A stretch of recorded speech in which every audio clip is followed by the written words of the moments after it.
All right. We are back with more Sea of Stars. Gosh, I'm excited for this. Yeah. We'll wait for Daniel to get connected here. While we all wait for her, everybody look at her lovely hair today. She's done a really good job of managing to position the headphones and the fascinator at the same time.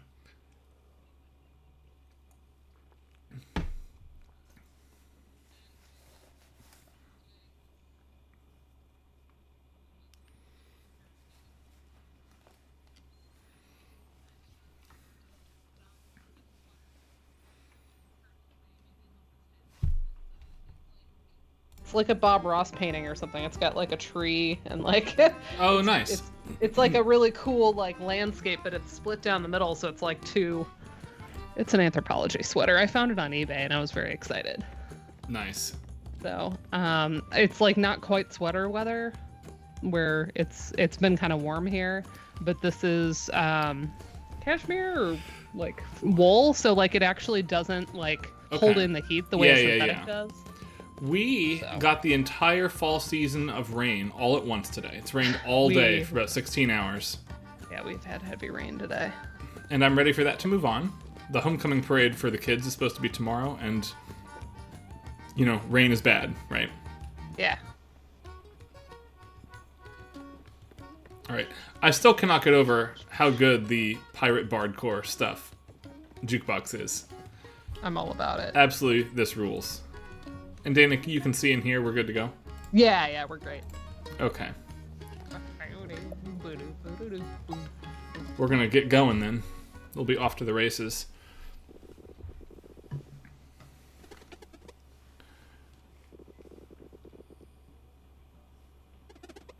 And I didn't tweet or anything. I really haven't been at I blue skied. I skeeted. I hate that. Don't say that. Banned. I will repost you. Okay. I say we'll just go back to post. You know. Yeah, post. Like, it doesn't Post have to is have a fine. cute name. No. It doesn't have to have a cute name. All right, I will repost. We'll send an X. I will X. What is it now? It's oh my tweet. gosh. I'm sorry. We dead named Twitter. Concerned Ape just tweeted pictures of hats on cats and dogs. In Stardew. It's so cute. I'm guessing this is Nice. a thing we can do in the update, because we could put hats on the horses, if you recall. Yes, Oh yes. my gosh, this is getting retweeted. I wish he is not on Blue Sky yet, and he's one of the only reasons I'm holding out on Twitter. That's hilarious to me. Because he gives updates on first of all, there's a Stardew update coming, which is going to be a pretty big one. It's a huge one compared to what my expectations were, like even a month ago. Well, yeah, he even was like, in the 1.5 when he introduced Ginger Island, he was kind of like, yeah, I don't know how many more of these I'm going to do, because I want to like do Haunted Chocolatier, which is also exciting. Yes. He tweeted some images of that recently too. But yeah, then he announced like what's happening in this one. He's like adding a new festival, adding new like end game dialogue for folks that have been playing for a while, like all kinds, like a new farm type. That's huge. Yeah. I'm real excited. A new farm type is a whole new reason to boot up the game. Like, I might start a new farm. Honestly, yeah, I have one. I'm trying to think if there's any of them. I haven't done the monster farm, but it's just because I didn't like the layout. Not because I have any issues with the monsters spawning on that's actually kind of fun, but I just didn't have any ideas for layout for that. But I have a farm on every other type. Yeah. Including the obnoxious beach farm. Oh, look, we get an anime cutscene here for the eclipse. Ooh. Very, like, Castlevania moment here. Yeah, for sure. Or Chrono Trigger if you have the castle. This whole mansion, this is a deeper cut into the chronosphere. Haha. But the opening shot of Radical Dreamers is a shot of this fence against the backdrop of the larger mansion behind it. Anybody else see Headmaster Moraine and think of Wheels of Time? I could see it. Because, like, Moraine. I don't know. Every time I'm like, good for you. Yeah. All right, barriers down. Hello, Anthony Dennis. Hi, Anthony Music. Dennis. Welcome. What was I going to say? My brain is... The thing Not I want braining. to say is I am pumped that in a week and 2 days, you're coming to see me. Heck yeah. I'm actually making headway on my paper, so that statement doesn't fill me with existential terror the way it usually would.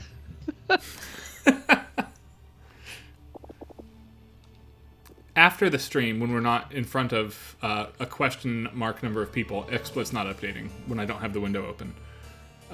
You'll have to let me know what time you want to plan on coming, and so I can make sure everything is prepped for you. Yeah, my guess is it would be like, I'll eat dinner here and then get on the road, so I'd get there in like evening times. Yeah. I was not planning, I mean, you can come whenever you want, but I was not wasn't planning on having you coming for earlier in the lunch, right? Right, exactly. I was thinking, depending on your timing, like, and when we eat supper, which will probably be determined by kids more than anything else, frankly. Right. We could do the evening meal with you if you get here, or we can keep a plate for you if you're driving on the road. Just, you got my number. Yeah, that's easy. Right now, the standard practice is the guest bedroom is where I process children's clothes. So there's like 2 loads of dry kids' clothes up there right now, and that needs to change before 10 days from now. Yeah, that's fine. The music to this mansion rules, by the way. Yes. I love a very active bass line, which is, of course, like why we like Mitsuda so much. Yep. And all these tracks that are in the same world. I do think this one is an Eric Brown track, though I'd have to check. Oh, yeah.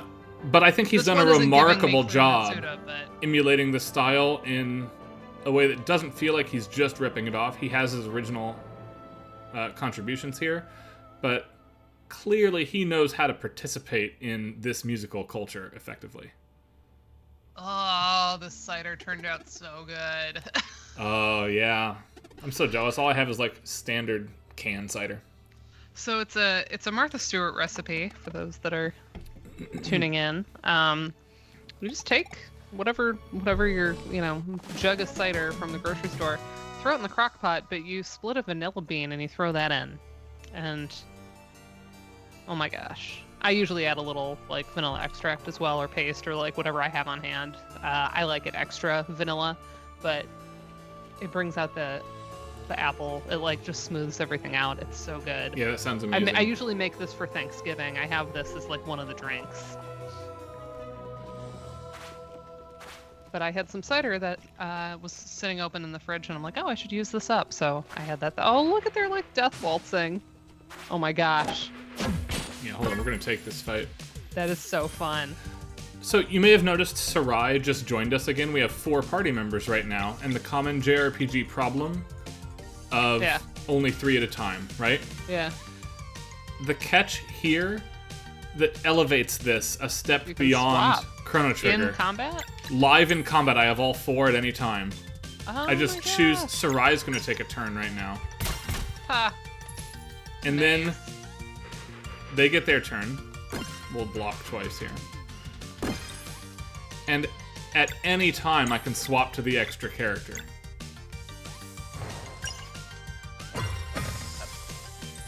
The other bonus of doing the like crock pot hot apple cider is if you have a vanilla bean that's like a little dried out, Yeah. you can like cut it in half, put it in there for a little bit, and then the heat like softens it, and then you can scrape all the beans out.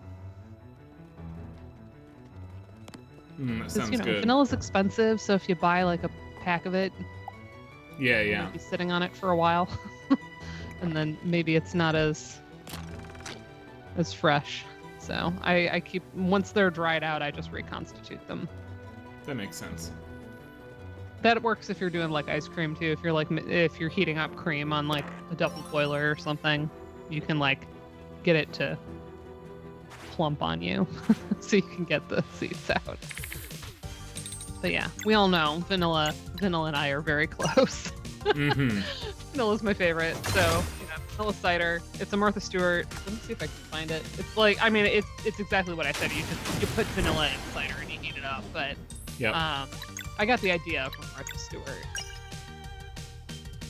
mean, not her, but like her entity, Yep. her blog or whatever. The people that write recipes for Martha Stewart.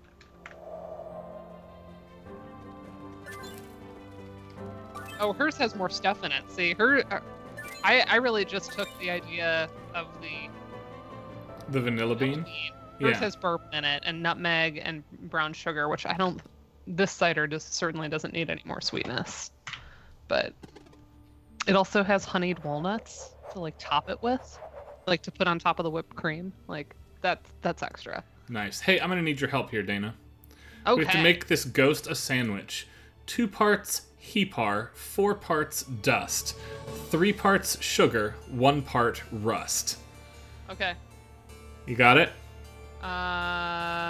2, 4, 3, 1, right? Yep. 2, 4, Hepar, 3. dust, sugar, rust. Between 2 slices of dread. Ha.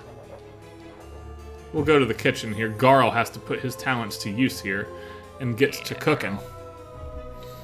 Got it. Also, cooking as a random gathering quest rules. Yeah. All right. A rusty rod. 1. Wait. 1. Rust Yeah, was the it last was one. 2, 4, 3, 1. Yeah. Yep. Mhm. Hello, 8-Bit Arya. 1. Oh, there you go. Yep.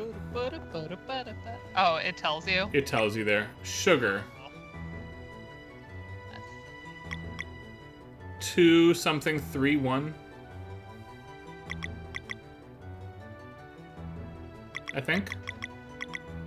So, sorry. What was it? It's 2 4 3 1, right? Yeah. All right. 3 sugars. 4 dust. Yeah. And 2 of hepar. Loaf of dread is 2. 2 pieces, yeah. And then we need sugar, dust. The jar says hepar. Those 2. 2. Okay. Yes. Yes. Cook, Garl. You got this, girl. All right. Yes, and thanks, Dana, for putting it in the chat. We have collectively raised just shy now of $200 for Madison's replacement PS5. So, again, if you've already thrown some money into the pot, this is not for you. But if you have not and you have $5 or $10 to shoot her way,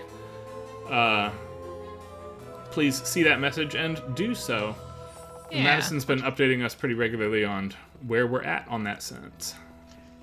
I'm also excited to see Madison in a couple days. Yeah. We try to take care of our own. All right, the Master Ghost Sandwich. Love it.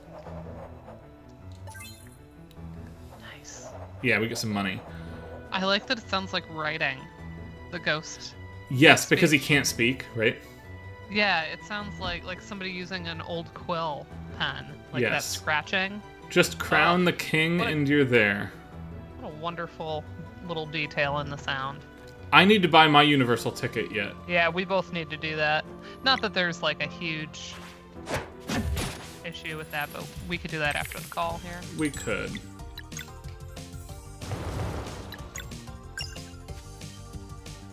What is castoreum? Is that something that was used to make vanillin?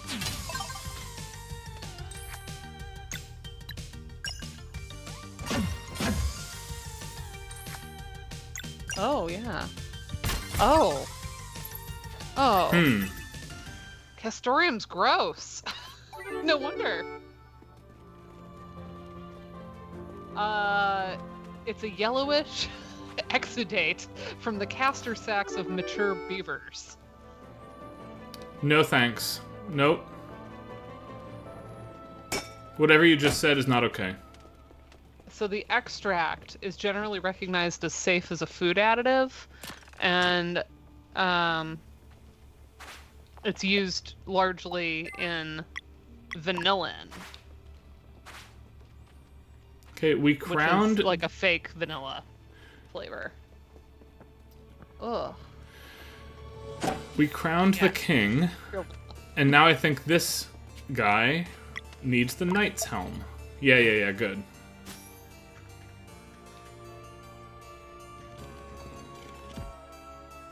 Okay. We got some symbols now, I guess.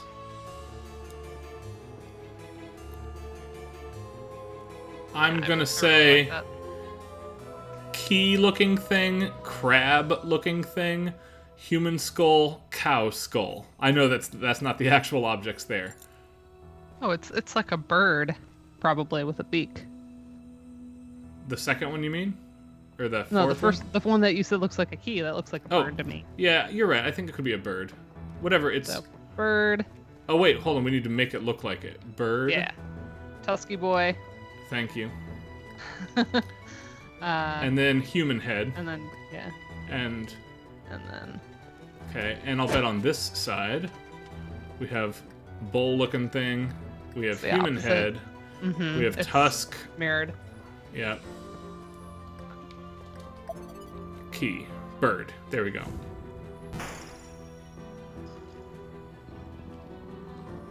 Alright, the way opens and we get a power.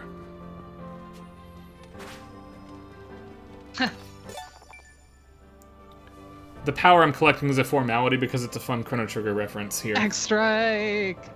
Yeah.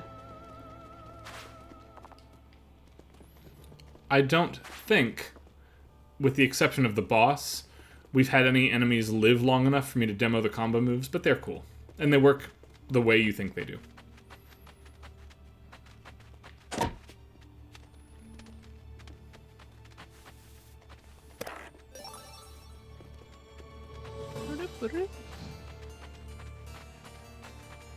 You know you're in a spooky castle if you suddenly get harpsichord. I was just going to say the continue. harpsichord rules, yeah. It's the whole baroquishness of it all. Usually we go to organ for spooky, but we can absolutely use harpsichord, especially if it's like not like a church or like a huge this is a castle, but like I don't know, private residence, you know? Like this is like a manor though, right? Like yeah, like a manor. Yeah. Like you got a harpsichord. The other game that makes really good use of harpsichord and this type of manor feels like it's germane to the conversation. Castlevania Symphony of the Night. Oh, I thought you were going to say Owser's House in 6, because that also uses... Owser's House does. And this track specifically, Time Spinner super by Jeff Ball. Yeah. It has a harpsichord track that sounds something like this. I love this bass part here. I really like the red tones here on the art side. The bass here reminds me of the Ocean Palace from Chrono Trigger. Oh my goodness. Speaking of the Ocean Palace, I don't know if you saw I shared Rob's story, Rob Kovacs, 88-bit.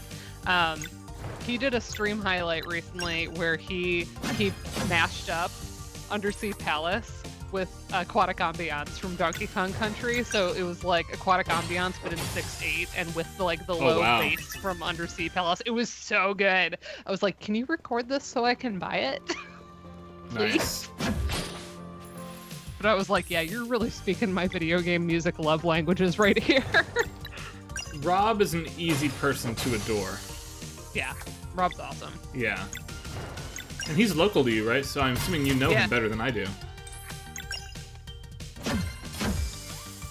Yeah, and I got to play with him at the expo recently. Nice. He did a really good cadence, like, cadenza moment.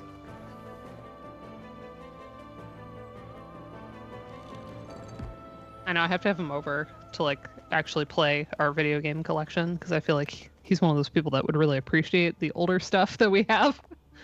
Absolutely. You know, some of the weird deep cuts and... I like that there's a ghost child here that you cannot interact with in any way. When you look at it, it goes away. Mm-hmm. So you can't even, like, get it. Well, right? Children are to be neither seen nor heard, right? Right.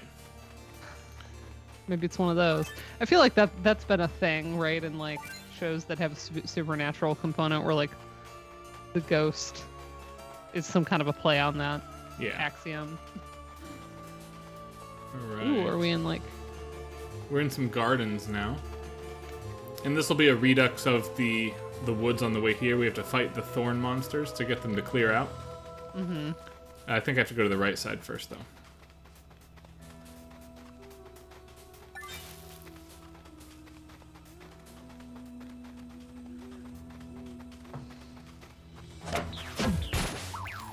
Yeah, we're forcing autumn with cashmere sweaters.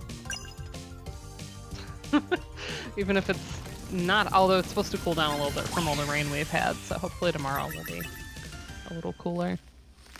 I am just willing my fall jacket to arrive in the next couple days. Because it's been in the 80s, I haven't needed it. Mm-hmm. But I got the same jacket from playing a lot of Destiny 2. Jarrell and Sharik have their jackets, and I'm admittedly a little bit jealous because I do not yet have mine, and I very much want it. Jarrell looks like $1 million in his. And though I will not look as good as Jarrell Jones does, it'd be nice if I could get some percentage of the way there by having the jacket. Yeah.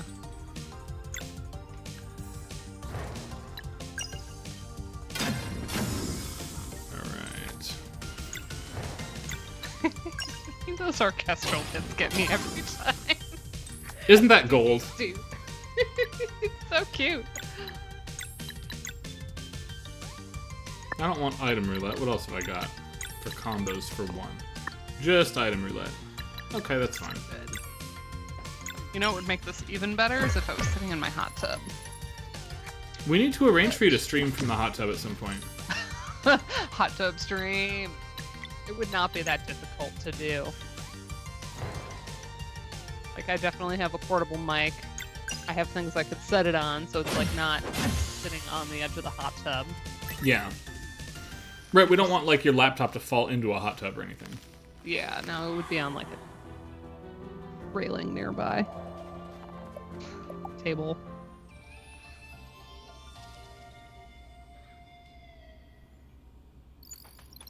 We'd have to be playing like a really ridiculous game for that. Like Dead or Alive beach volleyball. Like what else do you do in a hot tub? I guess hot tub streamers aren't playing games. That's usually part of the thing, right? Is it's just they're just in a hot tub. I mean, it depends. I don't have a ton of experience watching that specific type of stream, Dana. Same.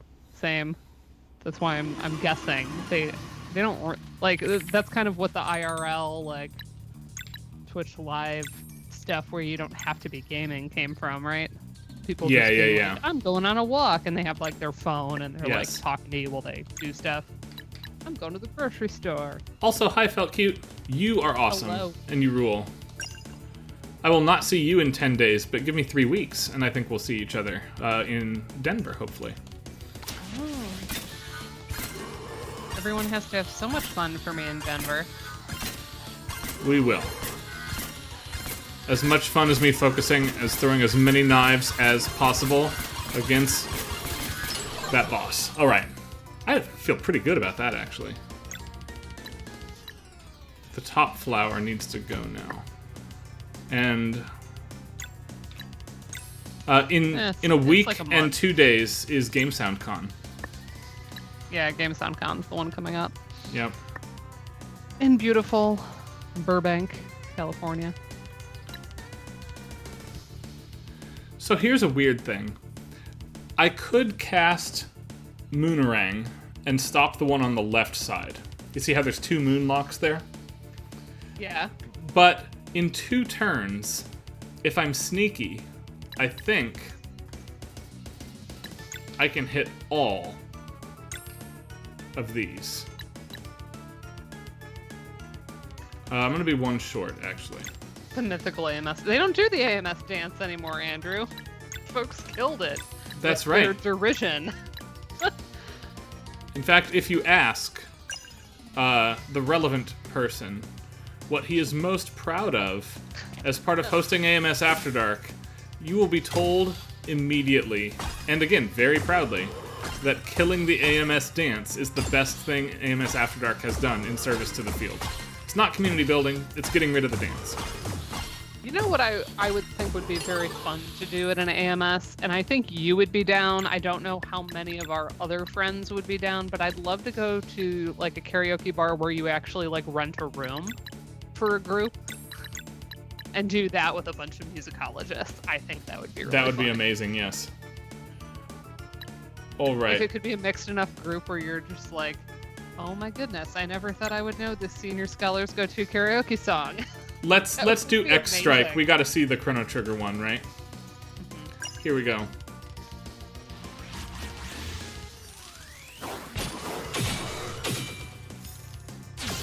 Everybody drop your karaoke songs in chat. What are your go-tos?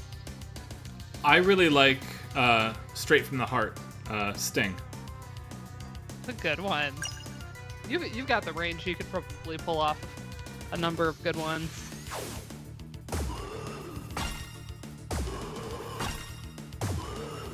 My go-to is Hungry Eyes by Eric Carmen, which most people know from the movie Dirty Dancing. Yes. Because it's like so 80s and so cheesy, and it even has the saxophone solo. Like, I have a very specific vibe in karaoke, and a saxophone solo is a big part of it.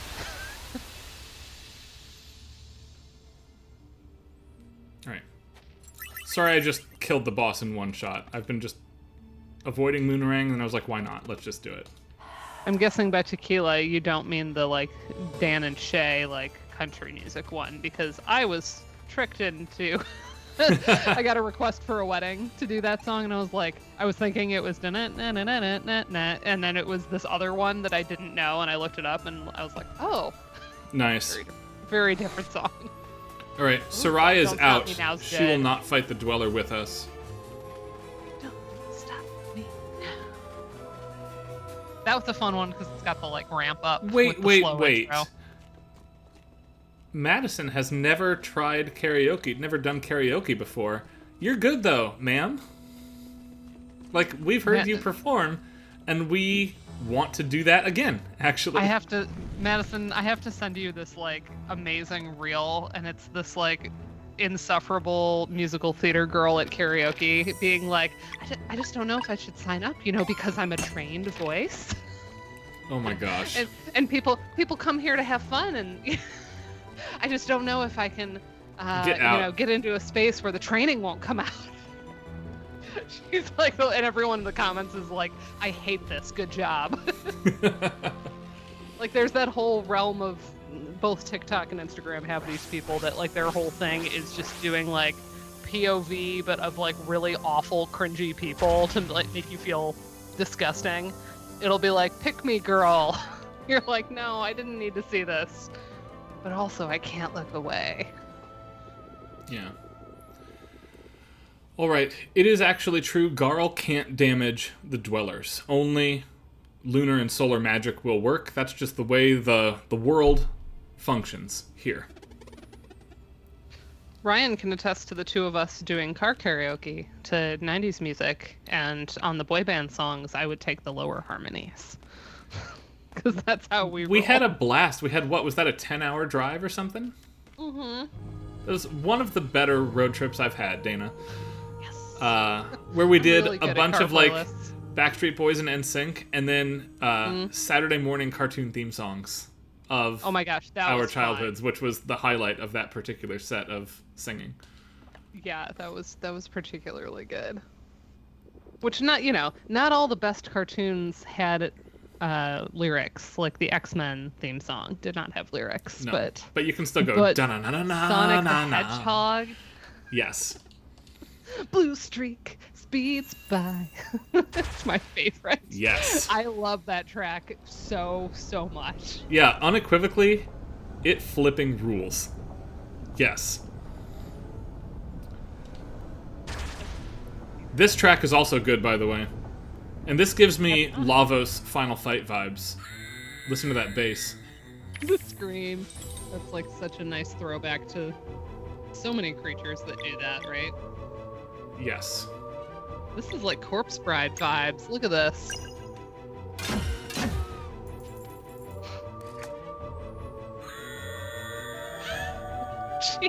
Yeah, this is gonna be a thing here.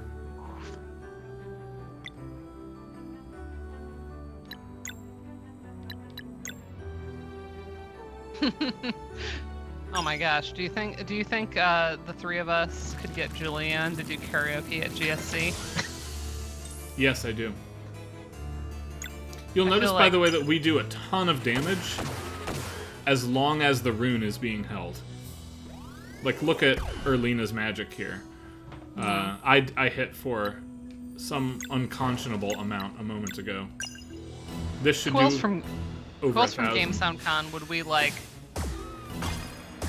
on like the ultimate wish list to do karaoke with? I feel like George Sanger would be really fun at karaoke. Do you know who I want to take? She's not going to be there this year, unfortunately, I've heard. Jill, Alyssa. Jill's fun at this. Tia Maxwell. Oh yeah. Spike her ranch water, and I think we can get her to do anything. Very nice. The preparations were done properly. They need more light from the eclipse to make it actually work. Well, none of the rest of them can move, it turns out, because they're stuck fighting her. So Garl gets a solo duty here. I like that he finds a way to be useful in front of My Moraine. favorite. Yeah.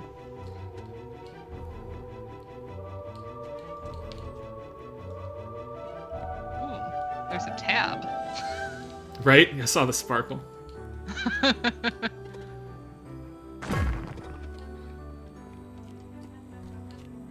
This track is really great. I kind of agree with your Tim Burton adjacent comment, though, like the Corpse Bride reference. Oh, yeah. This music, not just the visuals, which I, again, agree with. The music here, that voice that floats in and out of the song. Yep. This is very, very Burton adjacent here, and I like this. Mm-hmm. That's in my surprising things. I've actually never seen Corpse Bride. That actually shocks me, given... It's actually on my list this year. Good. Like, I'm familiar with it just from the zeitgeist, but yeah, I've seen Nightmare Before Christmas a bunch, but I haven't done Corpse Bride. So, all he's got is some gunpowder in his cooking pot, so we're gonna make the best of it.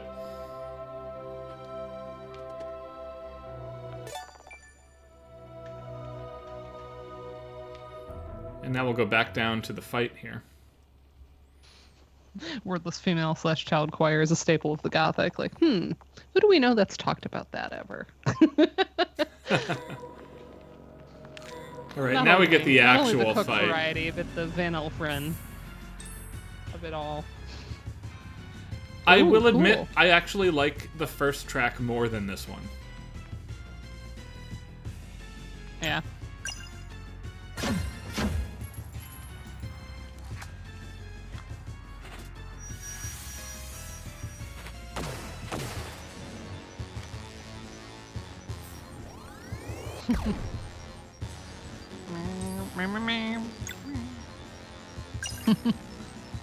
I mean, that's fun right there, that little bass line. It is, but yes. It's overall, it's not as good of a track as the other one.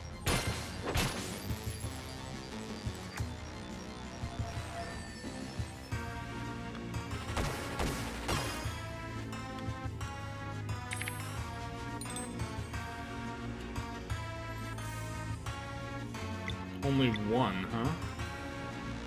No way to do 2 melee attacks and Sunball in one. So we're just gonna swing big and hope here.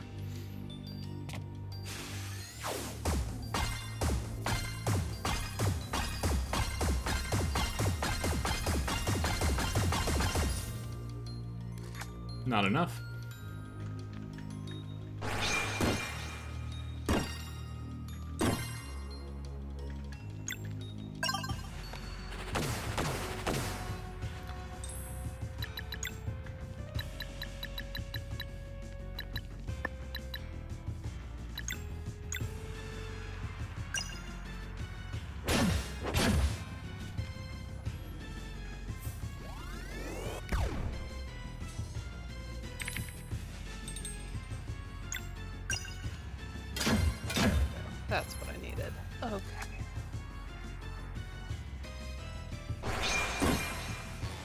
During this fight, I will note Moraine can't die. This is like a Bannon FF6 situation.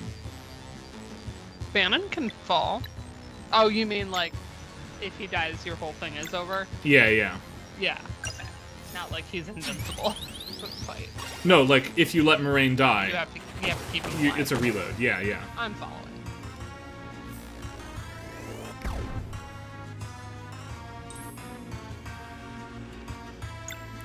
You also do not want to have him heal, because maintaining the rune is what causes you to do real amounts of damage here. Makes sense.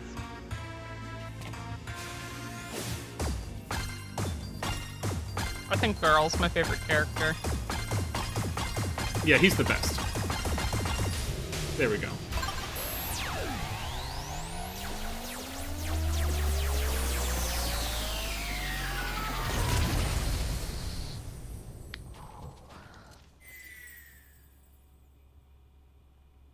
Now, as a kind of lore reminder here, this is what we set out to do at the start of the game.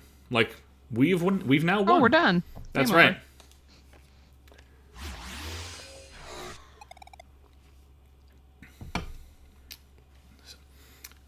Of course, things must become complicated. Sarai jumps in here, realizes what's happening a moment before everybody else does.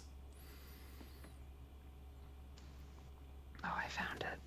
Yep, here it is. Okay, sending this to Madison.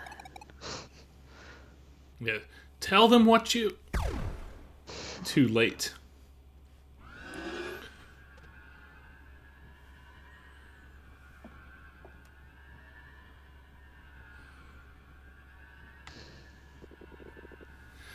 The two senior Solstice warriors have been hinting that they're up to no good for a while. At the ends of all their dialogue, they've been snarking behind the headmaster's back, trying to worry about the two younger ones that we control. That's gonna come now, here. There we go. So, Act 2 is going to be dealing with the fallout of this, where we're not going to destroy the Dweller of Woe, it turns out.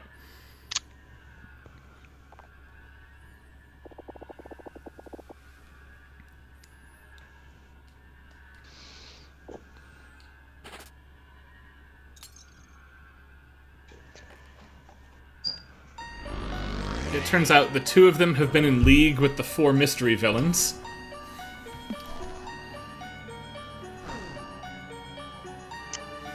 Cahoots!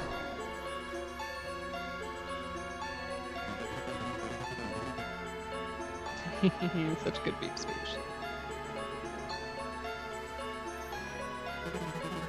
I like that each of them, A, they're only named by a number, like a cult, and B... Like the Borg. Yes. They each have different beep speeches. Mm-hmm.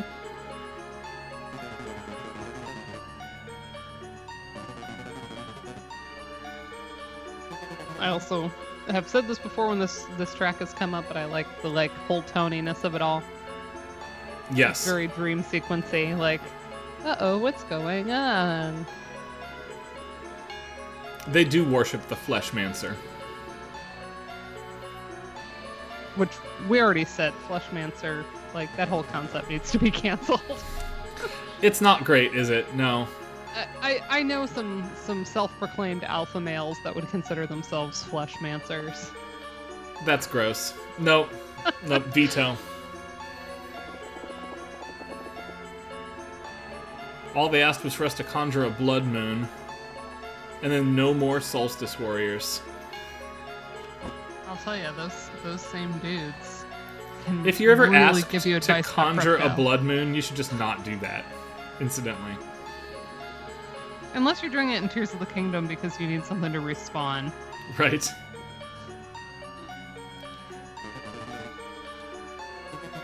They are in cahoots. I didn't even realize I was making an Alice reference there. I was.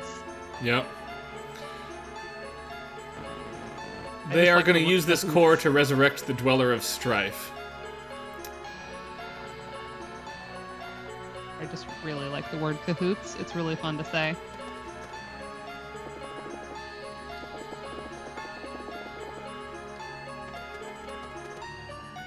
I was discussing recently, a colleague, words in music history that are super fun to say. And one of them was the composer Buxtehude. Nice. I just love saying it. Buxtehude. I had what might be my best teaching moment in a year today. I was really proud of myself after this class. One of the few times I assign a music article in game history is I assign Karen Cook's chapter on civilization as my angle in to talk about race and politics in games.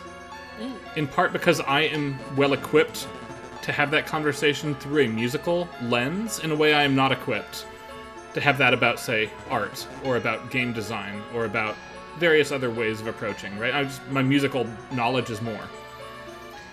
Oh, hold on a second. Cutscene time.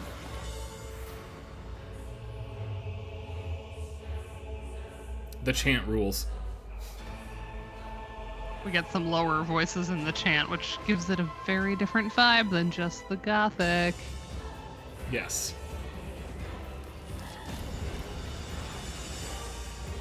It's like full chorus now, which just gives it more like, uh-oh, Carmina Burana. Yeah. Uh-oh. This doesn't look great. It is not great. No. A bad feeling about this.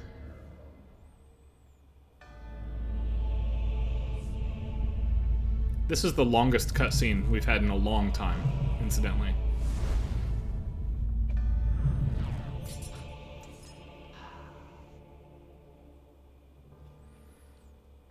Sarai throwing the knife is very cool. Yeah.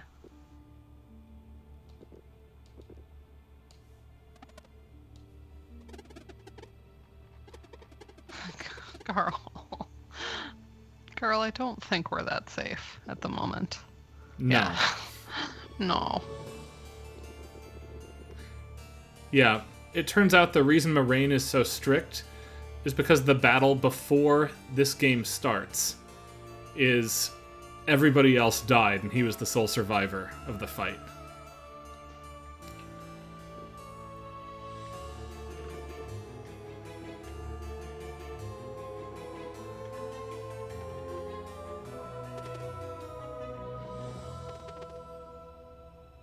So we're going to regroup, and we'll figure our stuff out.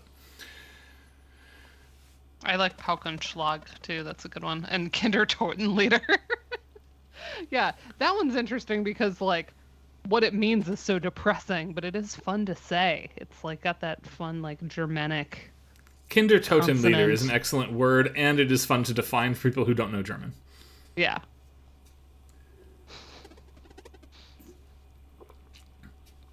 I don't know that we've seen this specific hotel room, but this is kind of Wraith Island's ghosty town where everybody's in denial. This is the upstairs. Yeah, we talked about needing room here, and the guy That's was, right. He was a little bit saucy with us about it. Like, oh, sure, you're just going to stay here for a little bit. It's like, yeah, actually.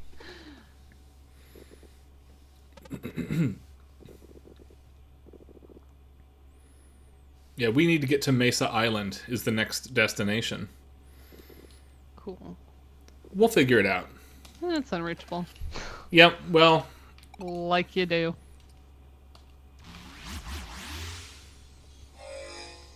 You could hold the portal open for us, jerk. Yeah. No, you always have to go the long way. We do. Video game rules, wouldn't right? feel ludic. Yeah. Exactly. In any case, so I played them Baba Yetu, and I introduced the Soweto Gospel Choir. Of course, noting that even naming themselves the Soweto Gospel Choir is a political act. Mm-hmm. Right? Like, you can't divorce South African apartheid politics from that particular musical ensemble. It's just not possible.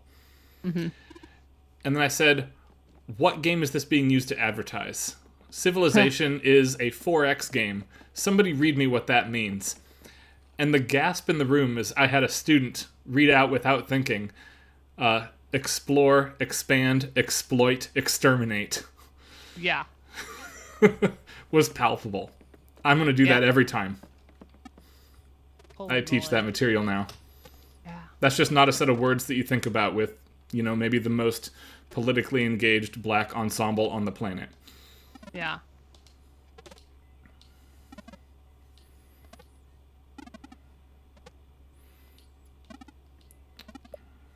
Yes, we are done here. And that's the end of the chapter, of course, so we return to the archives, which I love.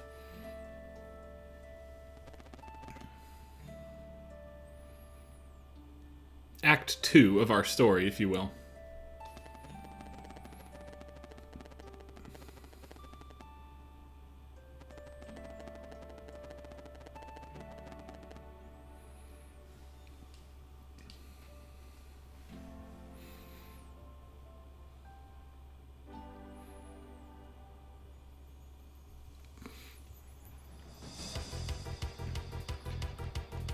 And previously the game was good. The game now is going to get great for Act 2 of where we're going to walk around and do things.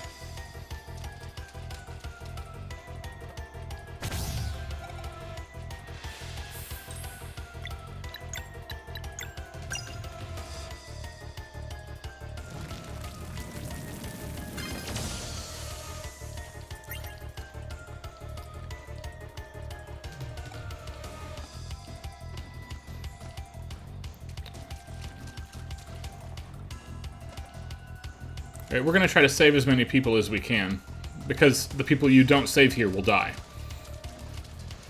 I found the reel and I sent it to Madison, and then I was reminded my favorite line in the whole thing. She goes, "Do you think they have the Glee version of Maybe This Time?" That's the line where I was like, oh, it's a little too close to home. Like, I wasn't even in musical theater and I can feel it. I played in a couple pits. That's about as close as I came to it.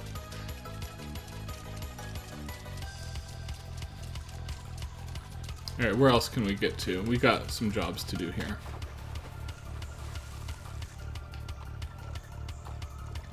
Well, let's see, what pits did I do? I did Oklahoma. Yeehaw. I did Seussical the Musical. That was very fun. We had a really, really strong cast for that one, too. I remember feeling like all of the roles were very strong. In college, I did Damn Yankees. Did not really enjoy that show. But I enjoyed the people I was, like, playing it with, so that was fun. They did Beauty and the Beast the next year, and I did not do the pit for that. But... And then I've done 25th Annual Putnam County Spelling Bee, which is a riot. And I've not seen or done that one. oh, it's so funny.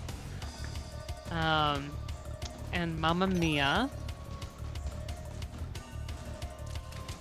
And that's all the ones I've performed.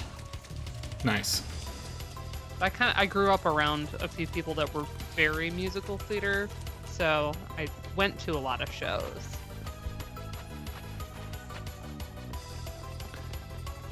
My high school, the biggest one we did, and it was considered risque for a high school to do, and then we did it anyway and Was got it ourselves. Chicago? No, it was Jesus Christ Superstar.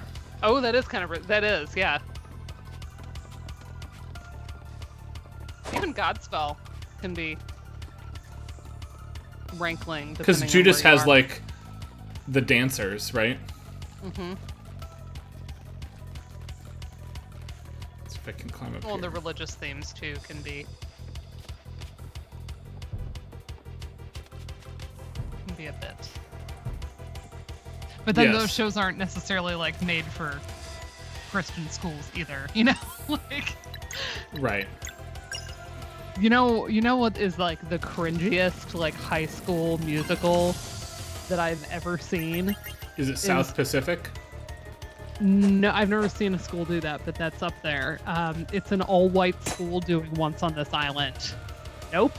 Oh. No Like- thanks. Did we read the script? Are we aware what the show's about? Yeah, not good.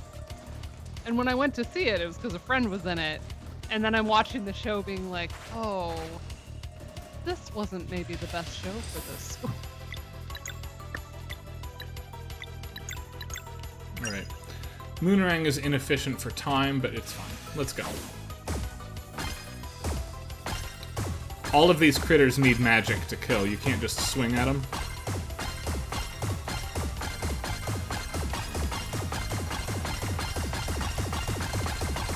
There we go.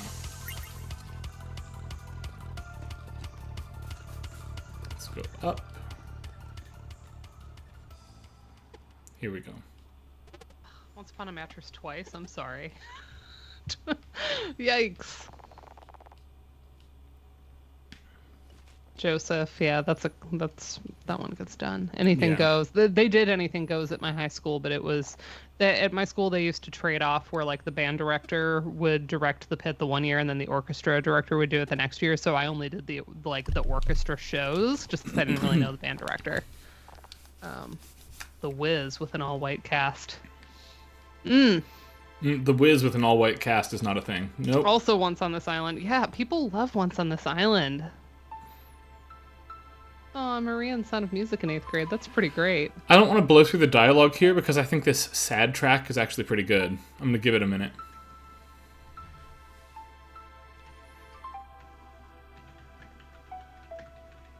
I like that we're just allowed to float. You know, Here. You know what that timbre is? It's Of the lead? strings, right? No, of the dun dun dun.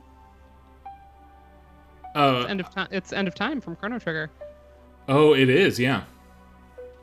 Who's catching all the Chrono Trigger timbres? Yes, that's correct. I did that last week with something. Yeah, and I didn't pick up on that. I mean, I understand it's like a piano adjacent sample, right? But this is the end of time. It's exactly that timbre. Yeah. Too many people for Lucent.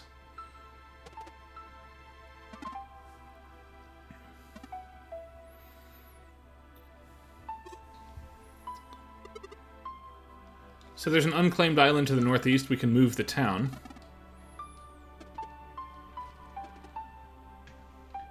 I really have a soft spot for early musical theater, partially because it's like what my dad knew and we would watch at home. So like, Brigadoon, that kind of stuff. Yeah. All the Rodgers and Hammerstein, like all that. I definitely like those shows. So the only option left is we have to go get the Vespertine. This port is ruined. You can't sail a ship in or out right now. But,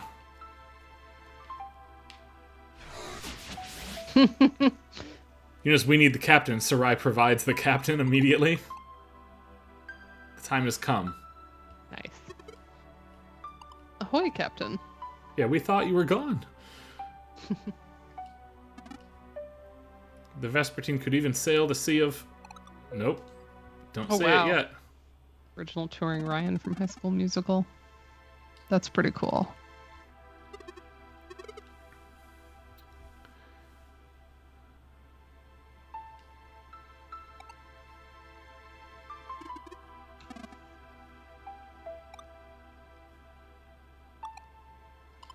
The closest I came to I didn't really know the person very well, but I knew somebody that ended up in a touring cast for Spring Awakening. It was like a friend of a friend that did musical theater. And he went to like Tisch School of the Arts and like didn't finish the degree because he got that role. So we're gonna abandon the 3 pirates now, so that Sarai can actually be Sarai, right? Mm-hmm. And we're gonna go claim the pirate ship. We are ready to leave. Oh, that's right, because it's like a Clark Kent moment. That's right. They don't know that she's the ninja, right? I mean, both get to wear face coverings, like, without too many questions being asked, so it makes sense. It does. Pirates and ninjas have that in common. Yeah, Captain Cliche is so good. Captain Cliche is the best name. Well, with all the diacriticals, too, like, it... Yes. the apostrophe and the umlaut. It's just so good.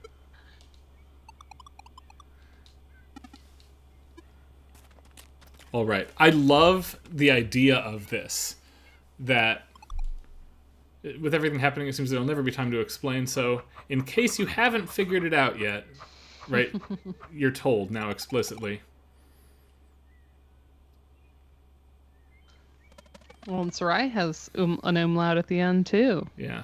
So They have we that in sort of common. knew already. Why didn't you say anything? Clearly on our side. Yeah, whatever your reasons are, they must be good. Thanks for spending the coin to save me. Which is, of course, when they figured it out, right? Like, you'd have to be an idiot. There's Yeah. only one of those coins. We knew who had it. Mm-hmm. All right.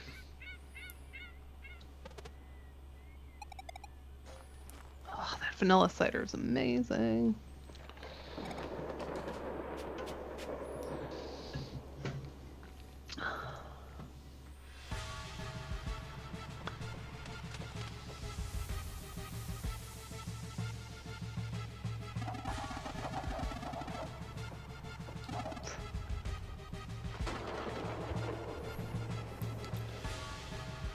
And we passed by this ship once already. We really only had a moment, right? Yeah.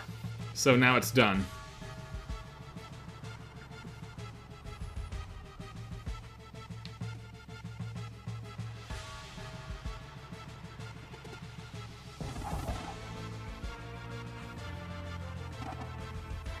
This track, by the way, is Monkey Island. Yes. So is the idea of a ghost pirate, I will note.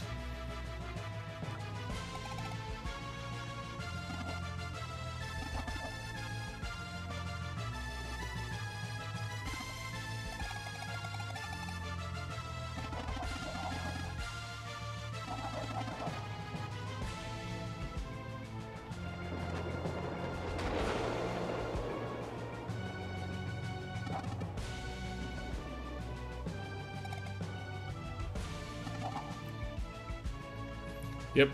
Teeks told us this story earlier, right? Now we have to use that knowledge here that we're going to solve the mystery here and fight Stormcaller for control of the ship.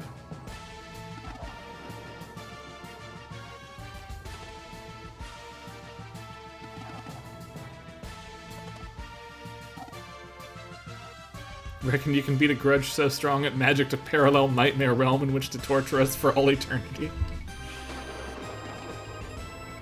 Yes, we can do it.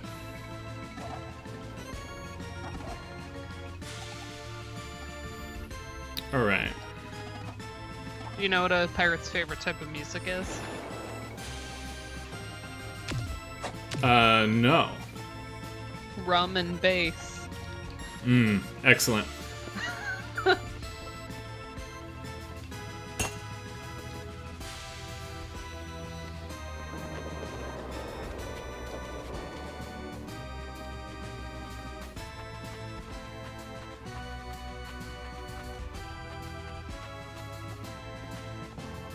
mean, I really can't blame the pirates for getting stuck here.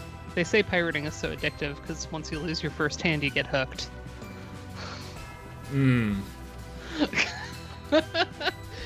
Can't get down here yet. But I can jump. Okay.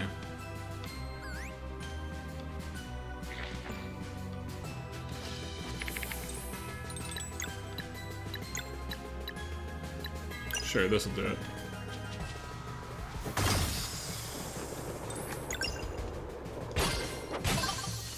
Very good. Notice how we don't get combat music here? We're just on the ship now for a while. Yeah. Which I don't mind. I don't mind when you have specific dungeons that don't break up the music for the Yeah. combat.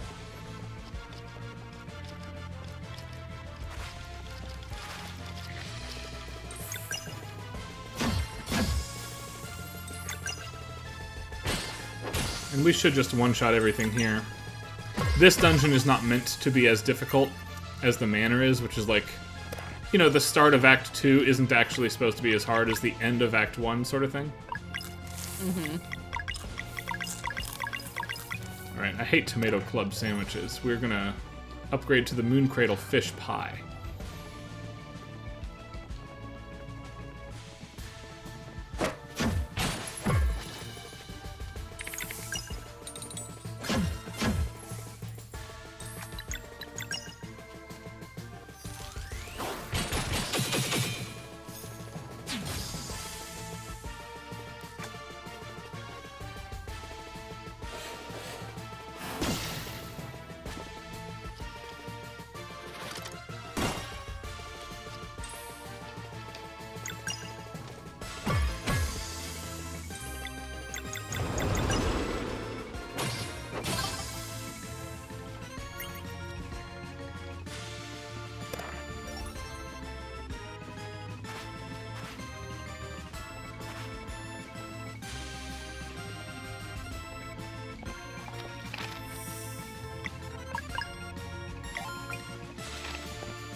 Do we have to fight these enemies to clear that out? Let's do it, I guess.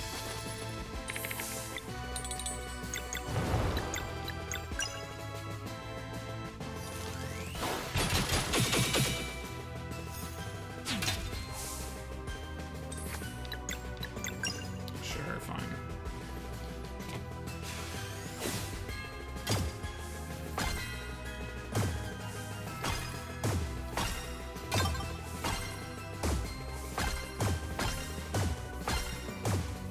That should be enough, and it is. Good. Yeah. Very good.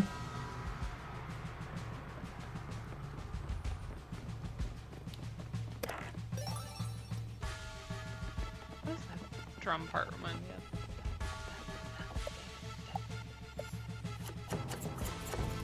Reminds me of the castle. Yeah, hold on. We're just gonna cook a couple 1080. legendary feasts from the end of the game. Look at that beautiful, beautiful feast. It's a great feast. Ugh, the cooking mechanic in this is so good. It's fun. I like a good cooking mechanic. Garl's like, that came out real nice. Yes, it did, Garl. Good job. Good job.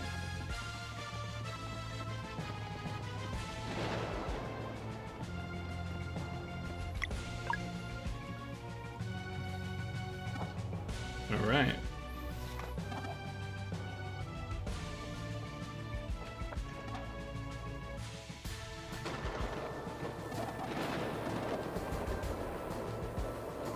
Yes, yes, yes. I know how to sail. Let's get around on the boat and go to our first island destination. Here. I'm just gonna keep dropping pirate puns in the chat. Annoying everybody. I think you should.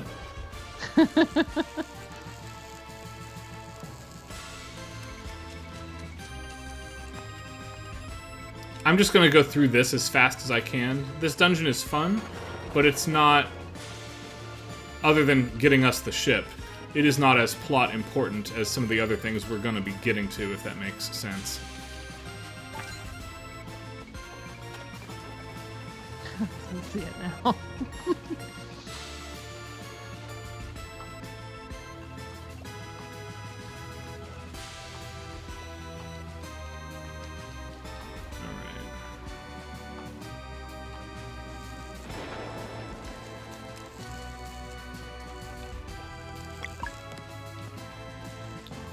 That's one doubloon.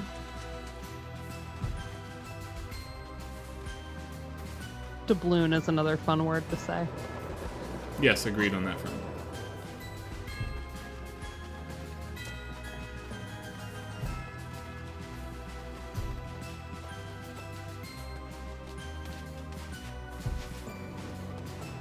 There we go, I knocked the box in, got a doubloon.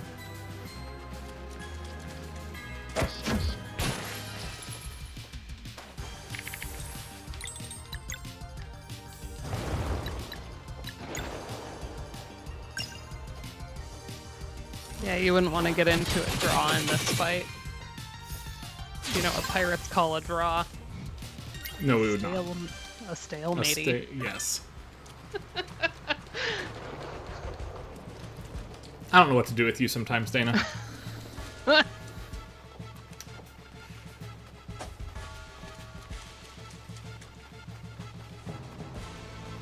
Never gonna see eye to eye. If Sigma Beta were here. Yes.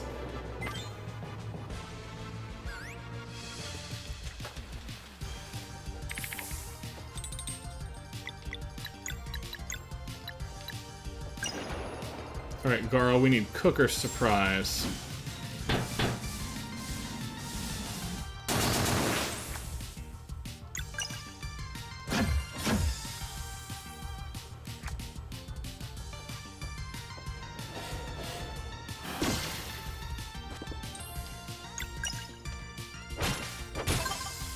There we go.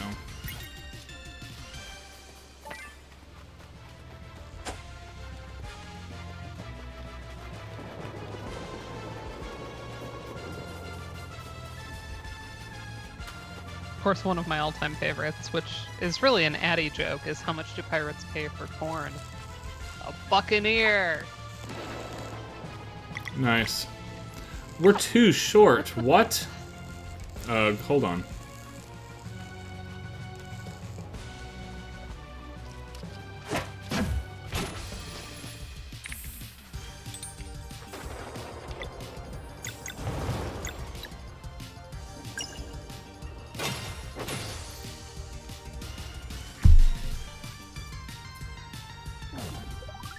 Oh, I like this combat fight. You have to block as you land there.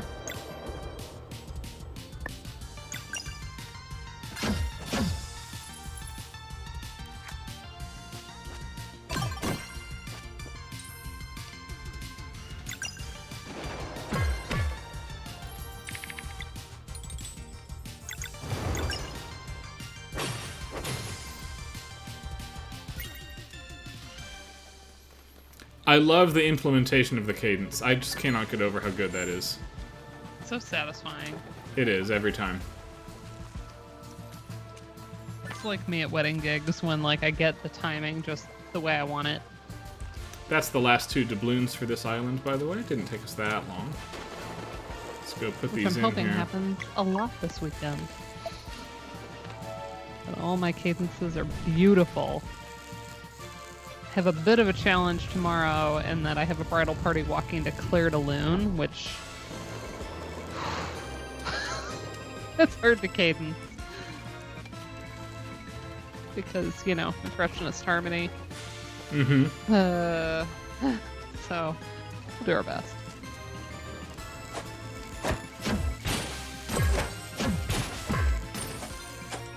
Alright, need to get to the other side of it to hook the other 2.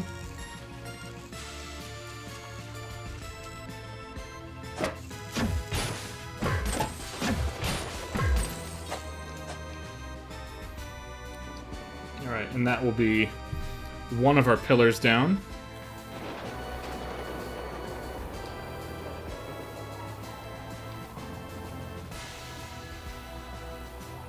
And we're gonna run along back to the boat as quick as we can.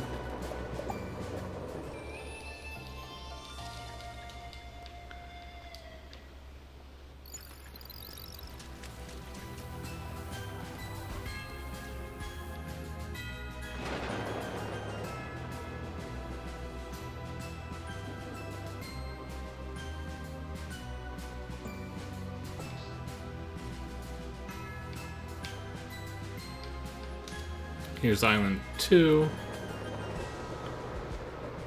Yeah, exactly. We're on the same page. The eye exam so they can see better.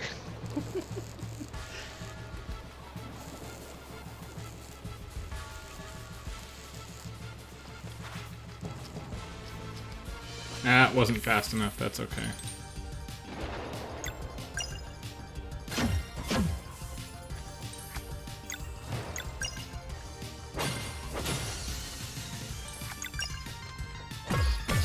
There we go.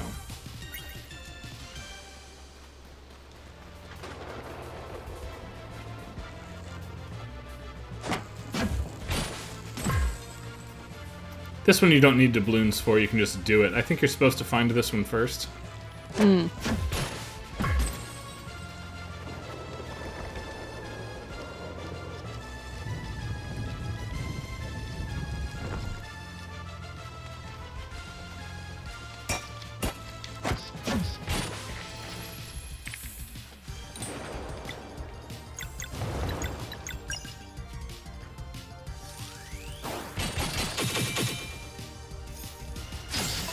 There we go.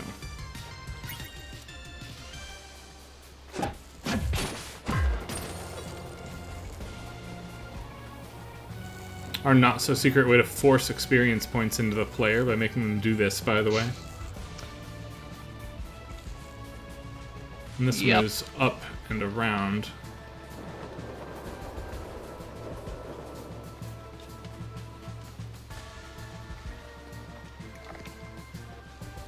Yeah, there.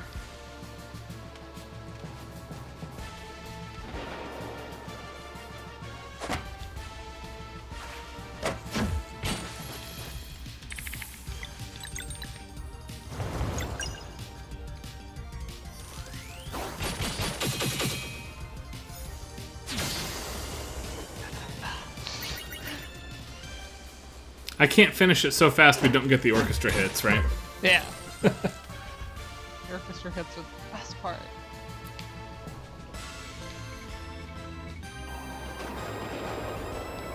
Alright, 2 down.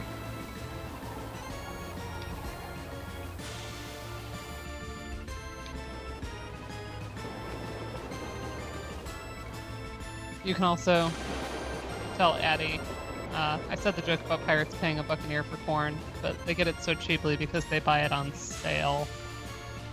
Excellent.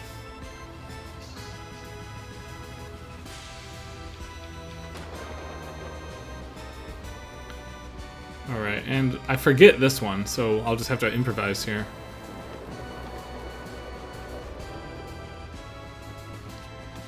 What do you get when you cross video games and pirates? An arcade. No.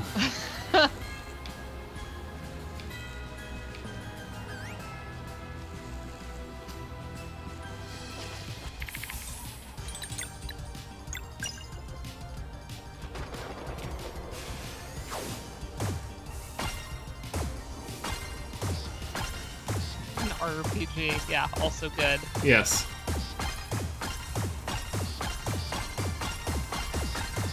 You'd think a pirate's favorite letter would be R, but it's actually the C.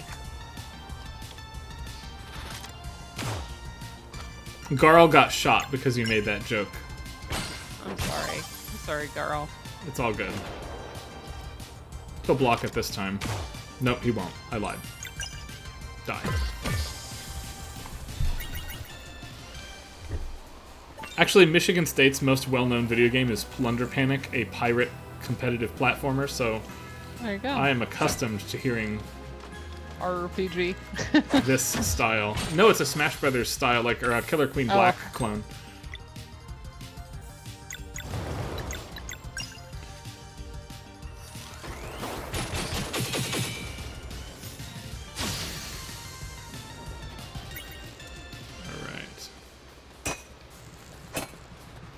Oh, I bet I have to get up there to actually hit the thing. Okay. This one's going to take longer than the others.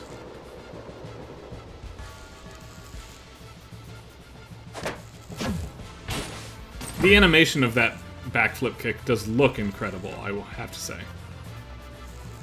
Can we get up there to hit one? Yeah, we can.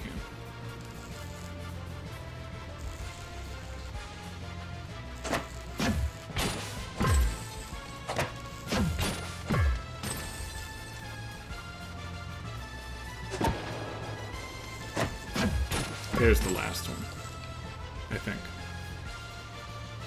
Yeah. Alright, and now we can dock in the center and finish this dungeon here. That means I can stop making pirate puns.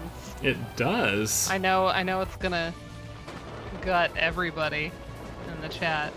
I will say, I don't mind this music by any means, but I don't have a lot to say about it. It does what it needs to do, which is be a pirate dungeon song. There's a reason I moved into pirate puns. I had nothing really to say about the music. Yeah.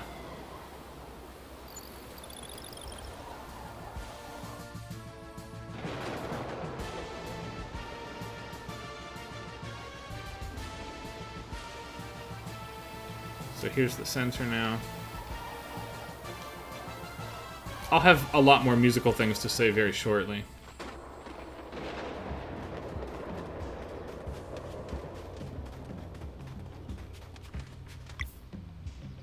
Good.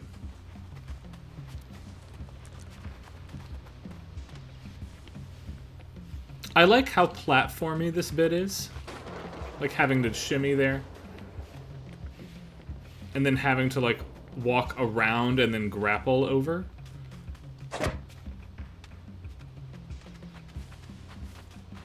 Chrono Trigger doesn't have this type of stuff, but Mario RPG does. Yeah, there weren't enough arpeggios in the music. I agree. This piece is cool. Stormcaller's piece. Mm-hmm. That, like, D-tune, Ooh. yeah. This guy is for real. It gave it kind of a siren, like it was about to... Yeah. Eek. Landlubbers.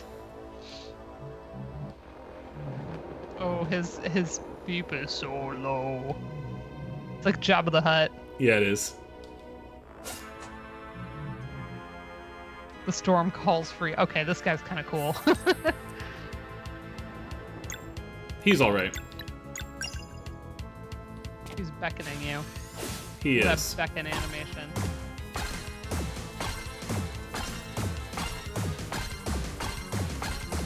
He's very confident. He's standing at the very edge of that cliff. Yes, he is.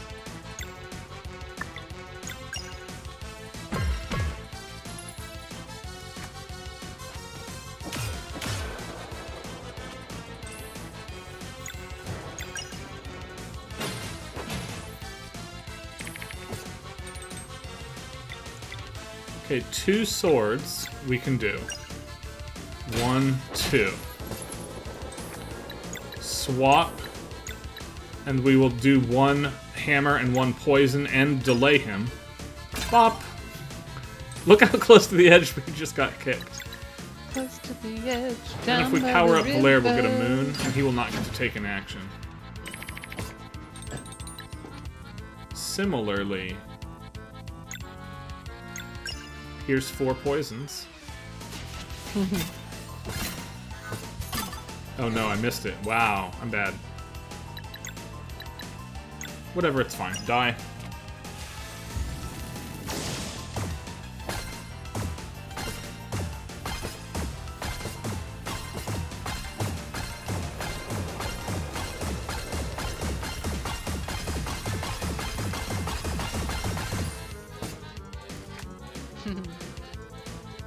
The concertina, which I'm assuming concertina and not accordion based on the kind of tinniness of the sound.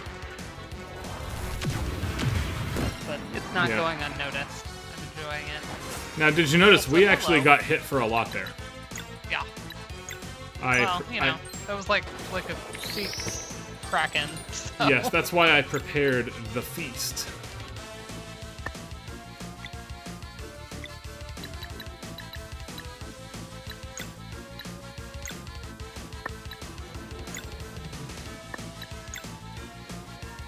Actually, what we should do is this, just to keep it safe here. This will block 1 strike. And then we'll try again with the poison knives here. There, we got all the locks down. Just the melee ones are left.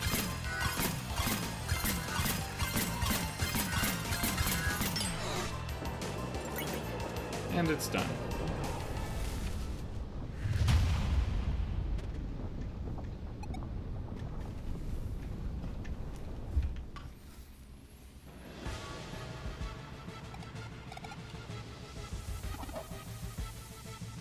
Now we brace.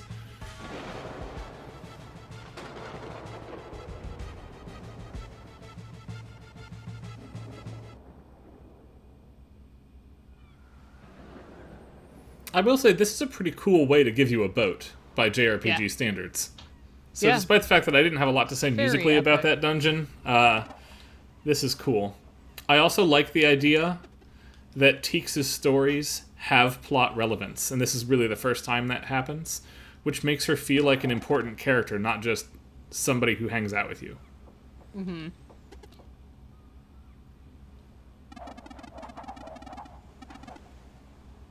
So now we're going to go pick up those villagers who are kind of desperate for a new home.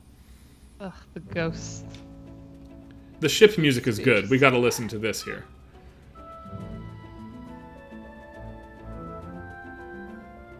We'll get to hear it in full in just a moment. Ooh. You notice the Port Town music is not as happy as it once was.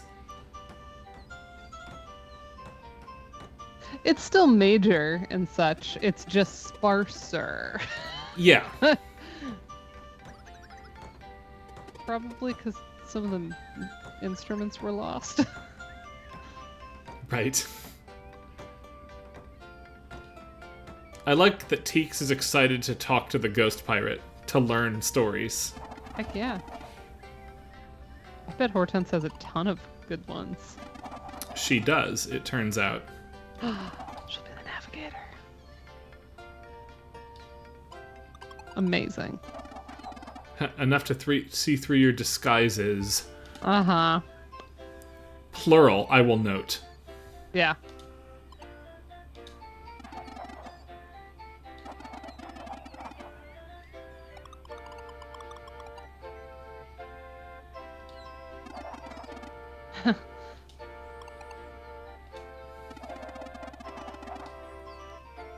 I just got told off by Andrew for major equals happy. I have this conversation. My non-majors struggle with the distinction because ultimately, like, what sounds happy or sad to them, like something that is in a slow tempo that sort of has like a soft timbre to it, could be in a major key, and it's really reading as more like, I don't know, sentimental, or like. I also want to point out that but people would say that sounds sad. In this space, which is to say the Japanese role-playing game, action game hybrid space, major is not the default, natural minor is. Yeah. So major is marked in a way here, it might not be other places. Oh, also we get a new instrumentalist for the Bardcore band, because the Ghost Pirate can jam. What? I just knocked over my water. What? That was the coolest solo. So, yeah, the Bardcore band is going to fill out now, and we're going to have an electric lutenist. Oh my gosh. Cool. Because that wasn't targeting Dana's specific tastes enough. Yeah.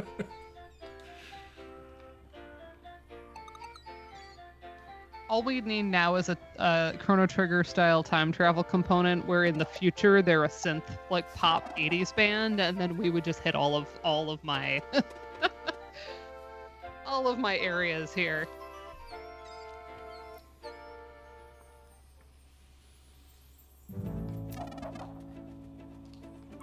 All right, here we go. This piece is fun. Listen.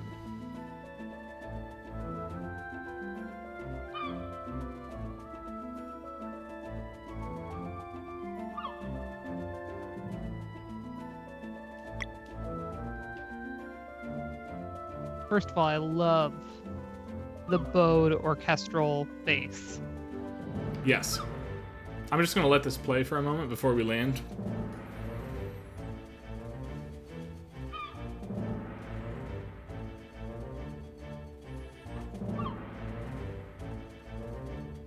The instrumentation here is actually giving me Hollow Knight. With the harp and the strings and that very low bass. There's a double reed in the mix here that's Hollow Knight as well. Mm-hmm. Yeah.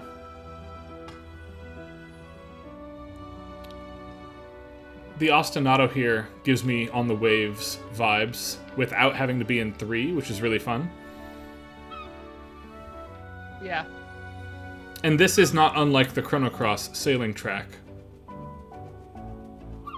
This B section we normally don't hear. I'll let it go one time here. Again, that like electric piano-y lead is very Chrono Trigger. Yep. That's the loop. Ugh, nice. The harp flourish. Da da Yeah, da right dun here, dun that's dun. so Hollow Knight. Except it's a major key, which we rarely hear in Hollow Knight, and is common here because it's bright and cheery. This is Stardew. Oh gosh, yes.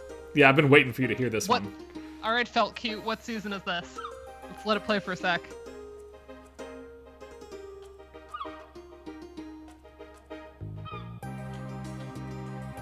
This is now. Oh, this is like drawing on all of Felt Cute's research, but like this is mixing elements of different Stardew seasons musically.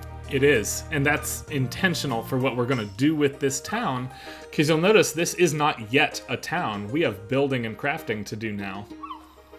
This is the Stardew Island, if you will. Yes. Though I do think we're going to be glossing some of that because New Game Plus. But this piece of music rules for this.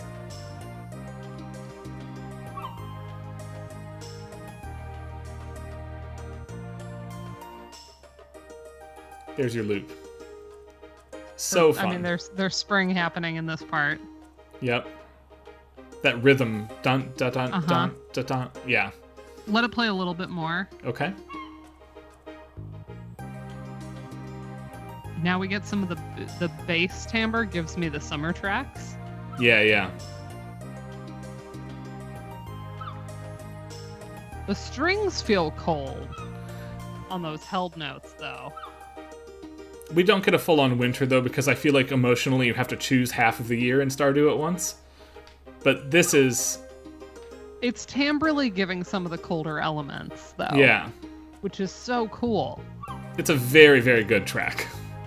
All right, let's go in here. Okay. I think Felt Cute had to leave. That's too bad. We'll We'll be back here a number of times. we'll put it on our radar. This is a new town track. Oh my gosh, the like folks guitar.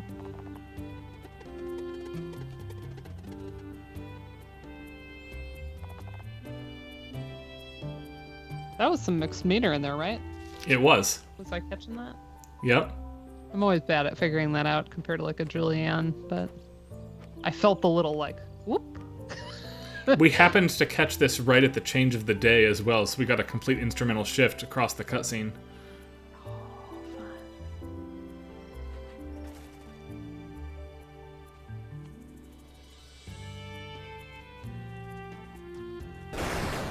So homey.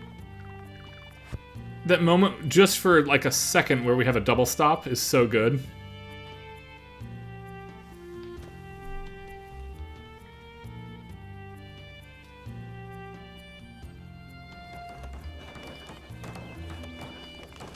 I felt a little whip. That's actually like, even when I'm describing unequal meters to my, especially the non-majors, I talk about how like 3, like you can feel that lilt. 2 and 4 have that kind of like back and forth feeling where you are like on solid ground, but there's always like a little catch. Yep. You know, a little, whether it feels like something's being held, or yeah, like almost like you would stumble. Yeah. I love that Garl's Wow. handing out Little- soup to everybody who's working. Yeah. The little world building things here, again, awesome. This one is Mitsuda's tribute to Stardew Valley, which is why the mixed meter shows up here. That moment there, that dun dun dun dun, that's Goldova from Chrono Cross.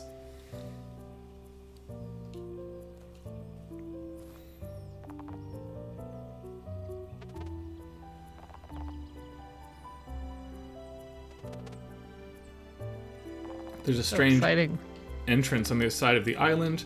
Just these two will go.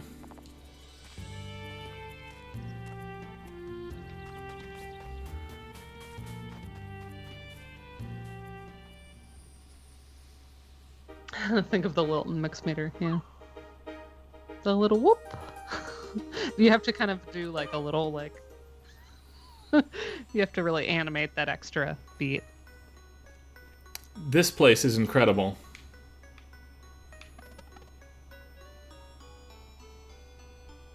Surprisingly chipper for a crypt.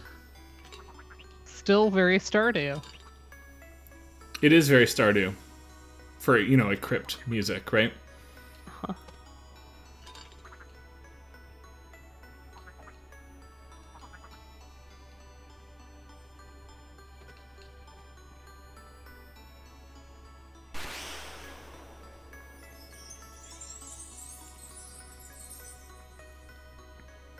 There's the Crypt Walker.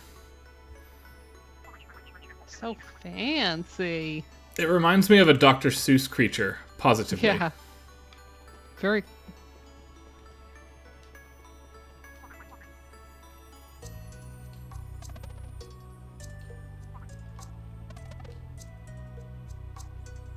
Such voluminous, like ponytails.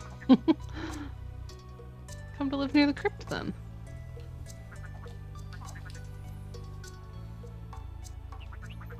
To be witnessed. Aw.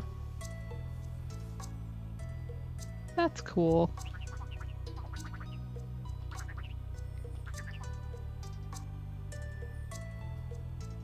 Neutral and optional. That's very like ludic language right there. It is, and intentionally so. Because, see all these buttons here? Mm-hmm. Let's pick one. This is the Kickstarter backers for the game. Oh. Every one of these is a different tribute to somebody's loved one. Oh, I love that.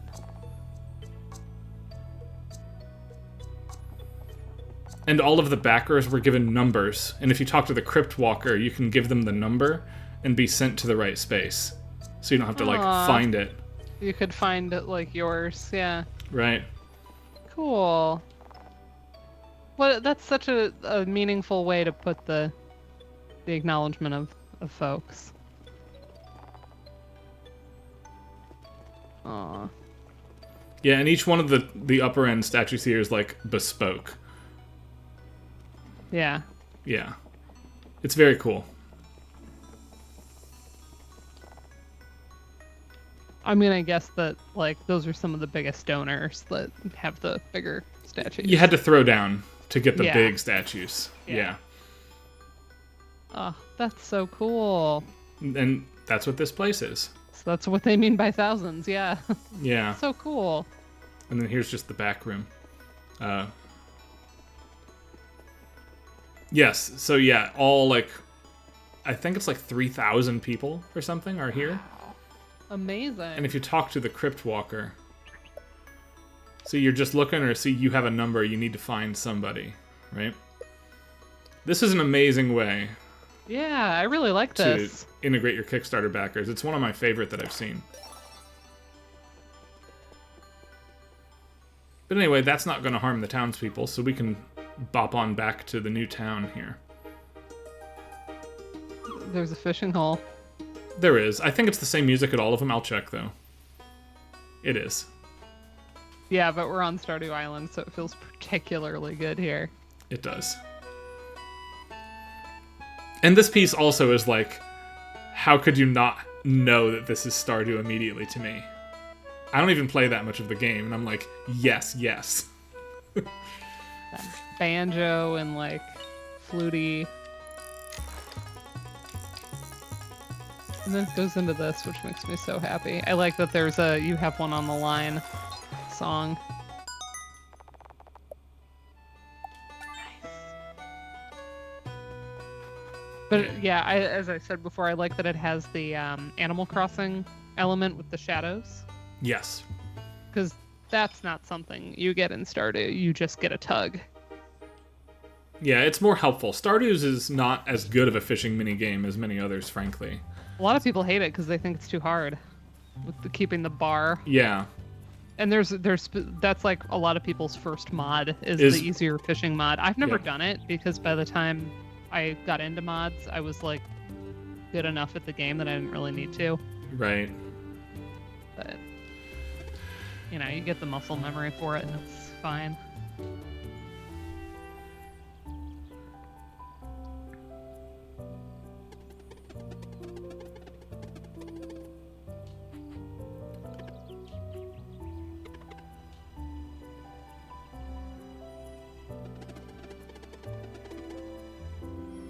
I love that they dropped ideas in the bag to name the town.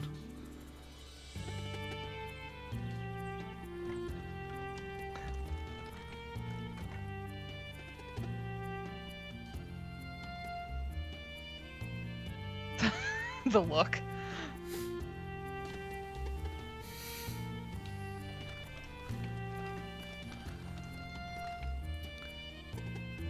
Everybody has written Garl's name down on the town because they want him to name the town. Aww. Look alive, son. Aw, look how happy. So touched by his entire storyline. He's great. Aw, girl. The one thing these people need. Taco Bell. Joy, 2 on the nose.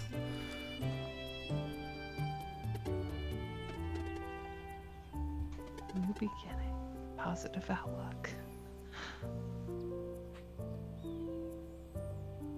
Aw. The expression, by the way, when he animates there is amazing. Mirth. I like it. Town of Mirth. Aw. We like it. Yay! Seriously, how does he do it?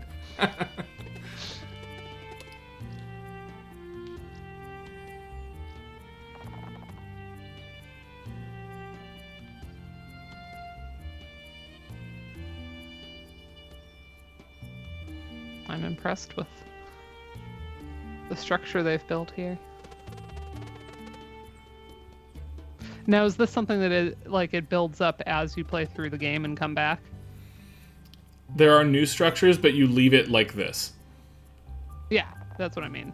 Like, Yeah. you come back and We're there's more going to be back structures multiple later on. times, yes. Yeah. And we'll add new structures every once in a while. That's fun.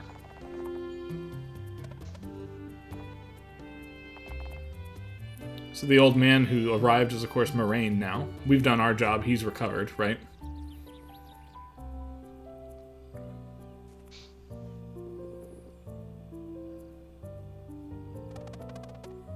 This reminds me, like, really taking me back to my roots. Dragon Warrior 3 was the first one that my brother and I had, and there's the thing there where you can build the town. Yeah. So Moraine has bad news for us. Can't do it. That's a bummer.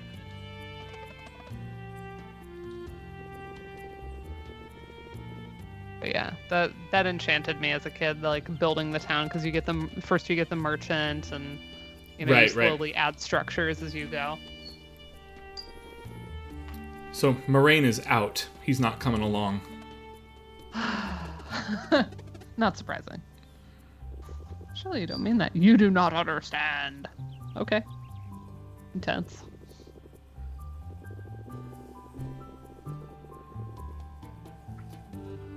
Right. That's the big kicker. There's not going to be another solar eclipse before he destroys the world. So what are we going to do? Yeah.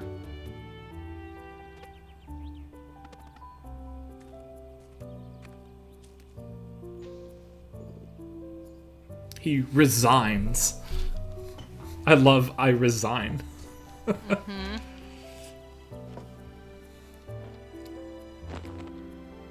Whoa. Okay. Okay.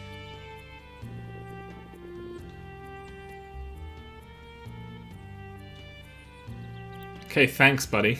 Right? Valero's like, that face.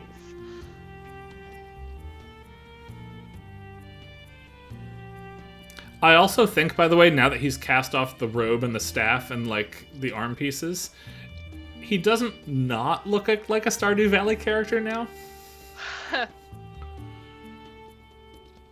And it's because of the height, right? He's taller than the other characters are, who look kind of, like, appropriately chibi styled. Yeah. Whereas he is not, right?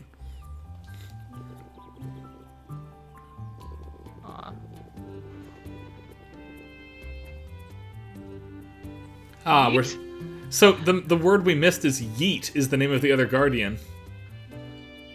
Extol and Yeet. Yeet, yes. Didn't the Elder Mist give you the name of the giant that takes you home? Well, now we can go home, incidentally. Yeah. So Mesa Island's giant's been put to sleep, and only that giant can remove the magic barrier. He doesn't know how to break that curse either. That's problem 2.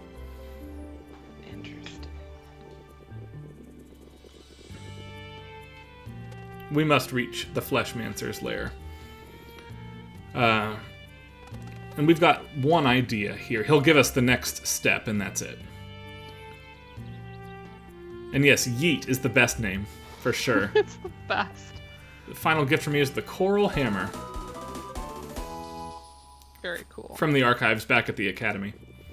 Make for Watcher Island, where the lost city of Dakari lies deep under the waves of a blue lake. And we're going to go visit the new Oracle.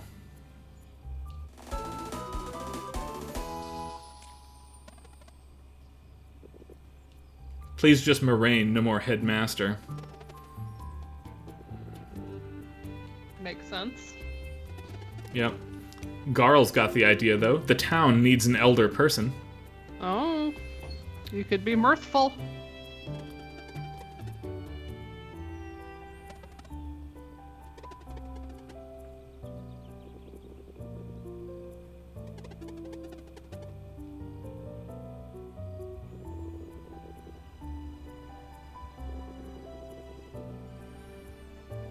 And here we finally get that bit of reconciliation between Moraine and Garl that we've kind of needed, honestly. Yeah.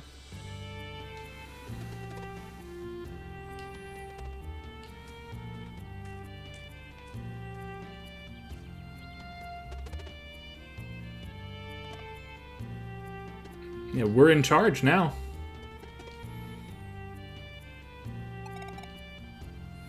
So now the game opens up, right? You can go back and get more stuff and do side questing, or you can press forward. New Game Plus, folks, we have the stuff. I will leave that aside. Except this guy, do any of you watch The Completionist on YouTube? Because this is him. I was going to say the portrait is very good. Yeah, he was one of the big Kickstarter backers for this. So we need to go find plans for new buildings and bring them to the constructionist now. Yeah. And that's how you upgrade the town. Cool. We'll be back with some plans. I know where to go get them. Are there any other Easter eggs like that where like a major character comes from some well-known like game YouTuber or something? I don't think there's any other Kickstarter YouTuber things like that. But there's a couple references I've been sitting on that we will get to a week from now that I am pumped, specifically for you, Dana, to see. Yay. But first, that chapter's done. Mirth is founded. Brisk is going to be a town again as well.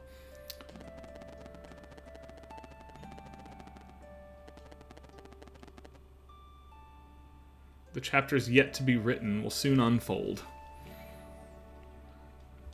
All right.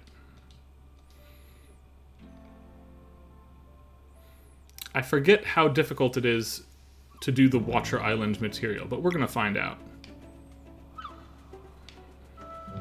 This is the island we need to get to, by the way. You can see there's like a magical seal on it. This is Mesa Island. Nothing doing now. You can't, I mean, you can land there, but you can't do anything.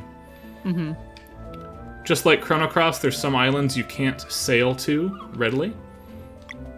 Right, the boat is not the ultimate vehicle. But this is the new destination. I am going to skip over revisiting a puzzle shrine for a couple pieces of gear. We've got what we need.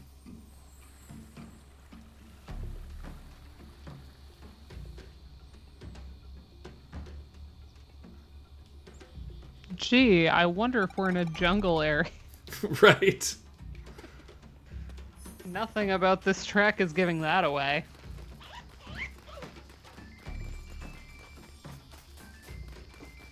Nothing at all. Nothing in that percussion.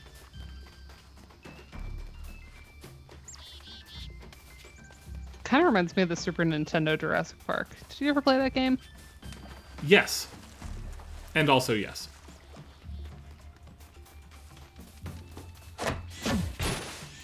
It was hard. I don't think I ever finished it. It was hard.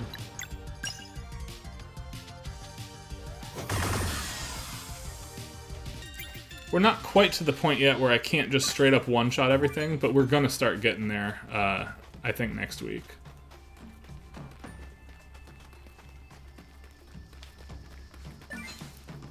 Of course, this also reminds me of the, like, hunting ground in Chrono Trigger. Just the terrain.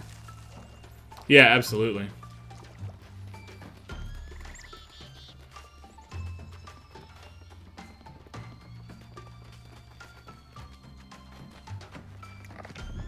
Of course, the prehistoric stuff in Chrono Trigger has some of the best music.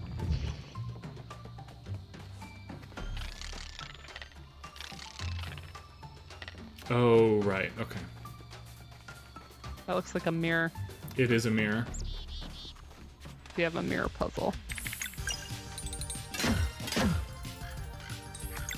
I like the birds jamming into the...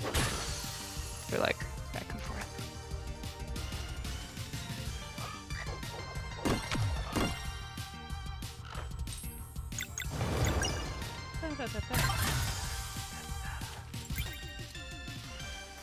Right. Sarai can still swing when she needs to. This is a mirror puzzle, you will note.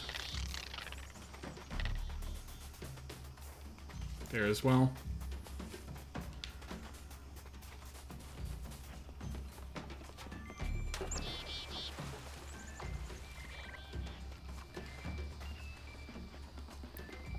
And you must do the mirror puzzle later, it turns out. So we'll be back once.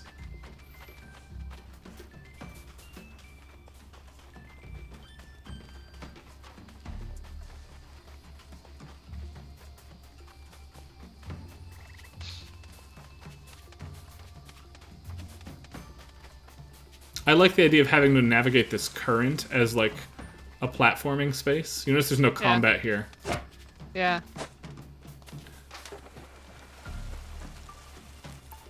And the game this feels like, to me, weirdly, is Donkey Kong Country. And I don't know how to articulate why that is, but the type of movement puzzles where we're wrapping around each other... There's some timbral. I think the music was also kind of giving you a slight bent there, too. Yes, maybe.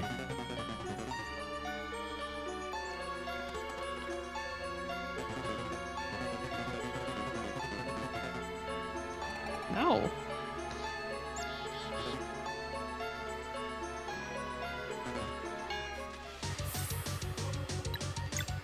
These guys can get wrecked. We are gonna fight now.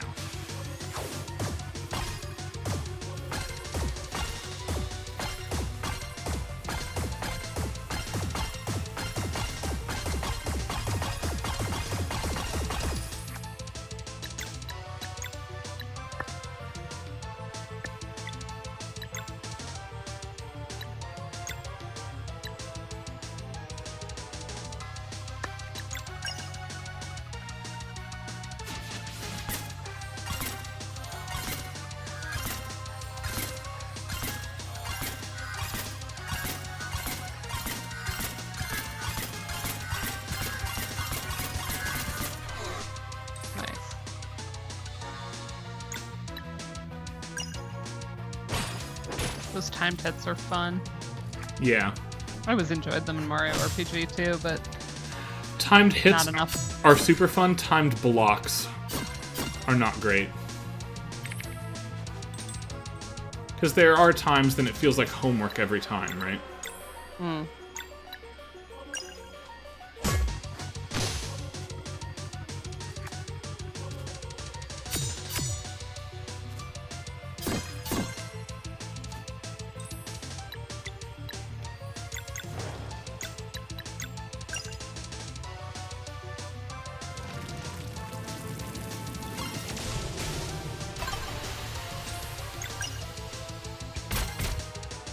Okay, we're almost done. There.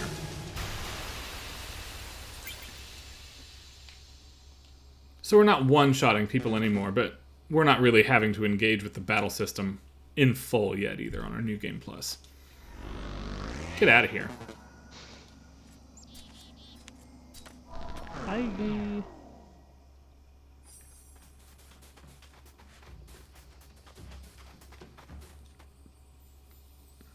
Yeah, definitely some of the percussion in there was giving Donkey Kong Country. Yeah. And there was a little lead right when you said that it was reminding you of Donkey Kong Country. There was like a lead that was giving me some of that same whimsy. Yeah.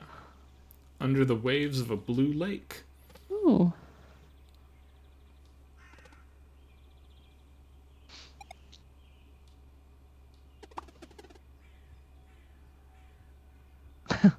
Girl just like walks right over that. Yup. Like you're probably going to reveal something pretty big. Even the nicest guy interrupts a lady now and then. Yeah. Gotta watch yourself, Garl. Socialization. And then Sarai Right. holds her peace, right? You don't get Yeah. magical super baller teleporting right now, which is, of course, the thing she's hinting at. We'll save that for later. Right now, I think the bell is on this side. Yeah.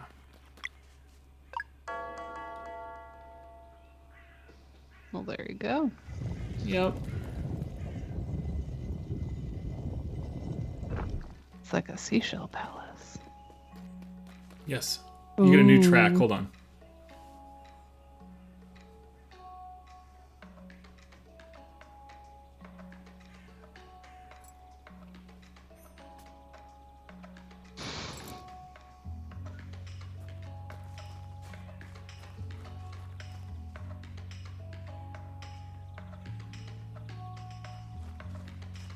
All right. I don't actually think the lead comes in just yet. Okay.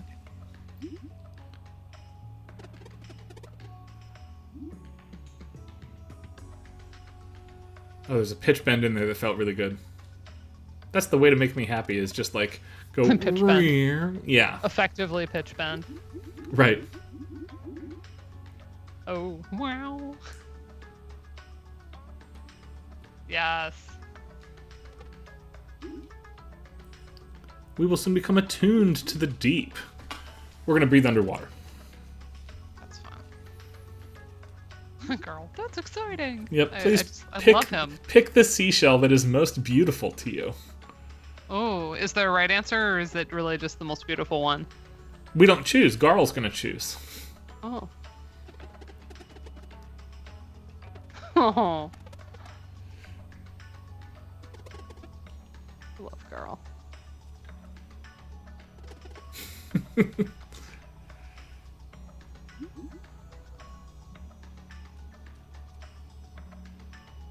Girl just like really resonates with me. Well, sure.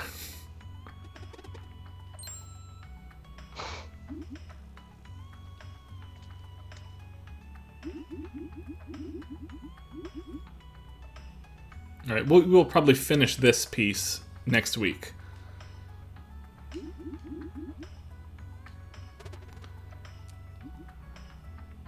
The kind that'll let you breathe underwater. Makes sense. Then we can meet with the Oracle and get our gateway into the big moments of this thing.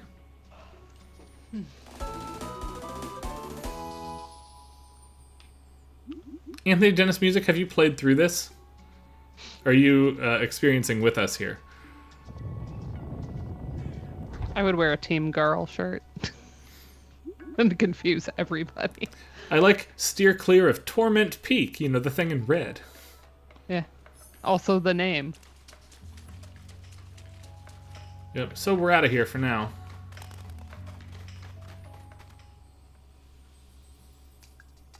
We get the back half then. There's another fishing spot. This is the Sacred Grove. And then we've got a Solstice Shrine that's sealed off. And Torment Peak. Where we're not supposed to go. Yeah.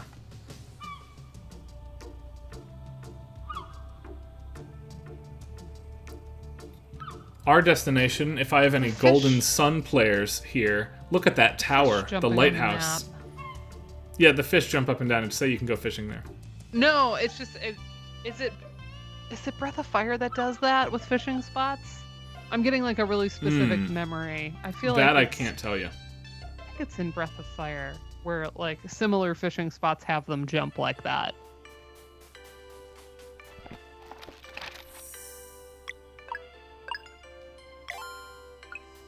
And I think this actually takes a while, but if it doesn't, we can...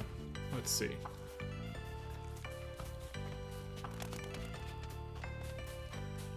Yes. Yeah, this is a whole thing. I don't know if it's in the first one because I'm mostly familiar with 2, but Breath of Fire 2 does have the fish jump on the world map, and that's how you know where a fishing spot is. There are 2 spots in the plot of this game where I made a separate save specifically to make sure that Addie would see it at some point. Next week, we will get to the first of those. Oh. Very cool. And we're going to move out of kind of middle of the game territory into things are happening now land pretty quickly here. Happening. But I think this is a good spot to call it with 3 minutes till 11 here. Because I can't run us through this area quickly. That quickly, anyway.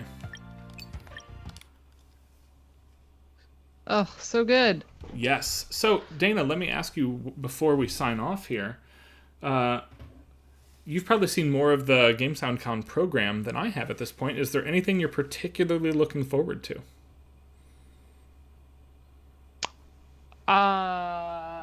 I will say I'm pretty excited about our track this year, because Matthew and I are just very, like, we work well together, but I think we have a nice feel for putting together a program that works for that specific group of people, like that audience.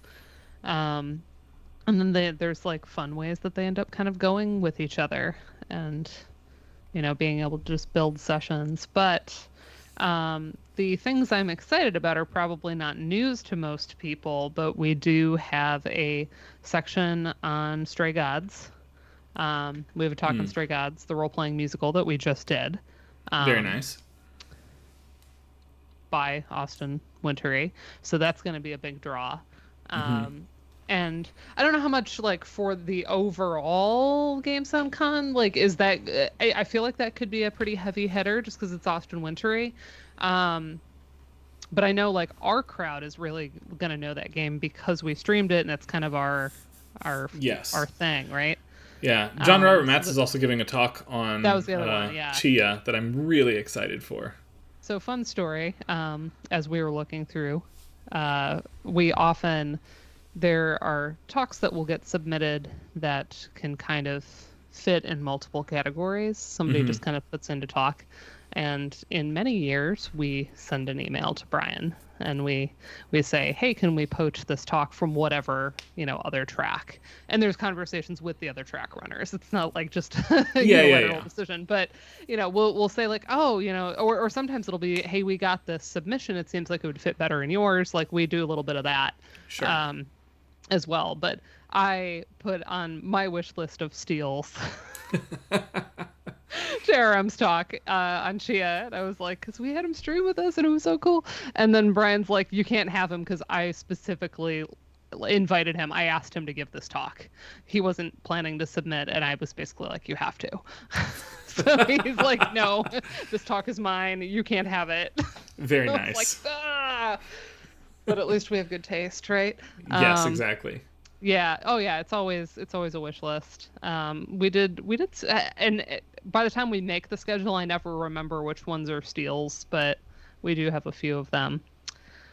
So I did try to build our schedule this year so that if somebody's interested in going to either of those two specifically, I saw those as our biggest like competition. I couldn't make it so that we were completely free during those times, but I made it so at most you would miss maybe like 15 minutes of one of those talks, Oh, that's not if so if bad. I recall. So it's very possible to slip in and out if you want to try to catch a little bit of both. Um, but yeah, we had to concede a little bit of time for that, so it didn't line up quite as perfectly as the initial schedule I built. But I'm pretty happy with it, and there's going to be some fun things. I'm going to be talking about Egypt again, but not where I'm just my biggest thing. So this is actually a chapter that I'm writing that's due at the end of the month. In theory, I hope I Okay. can You'll stick to get that. there.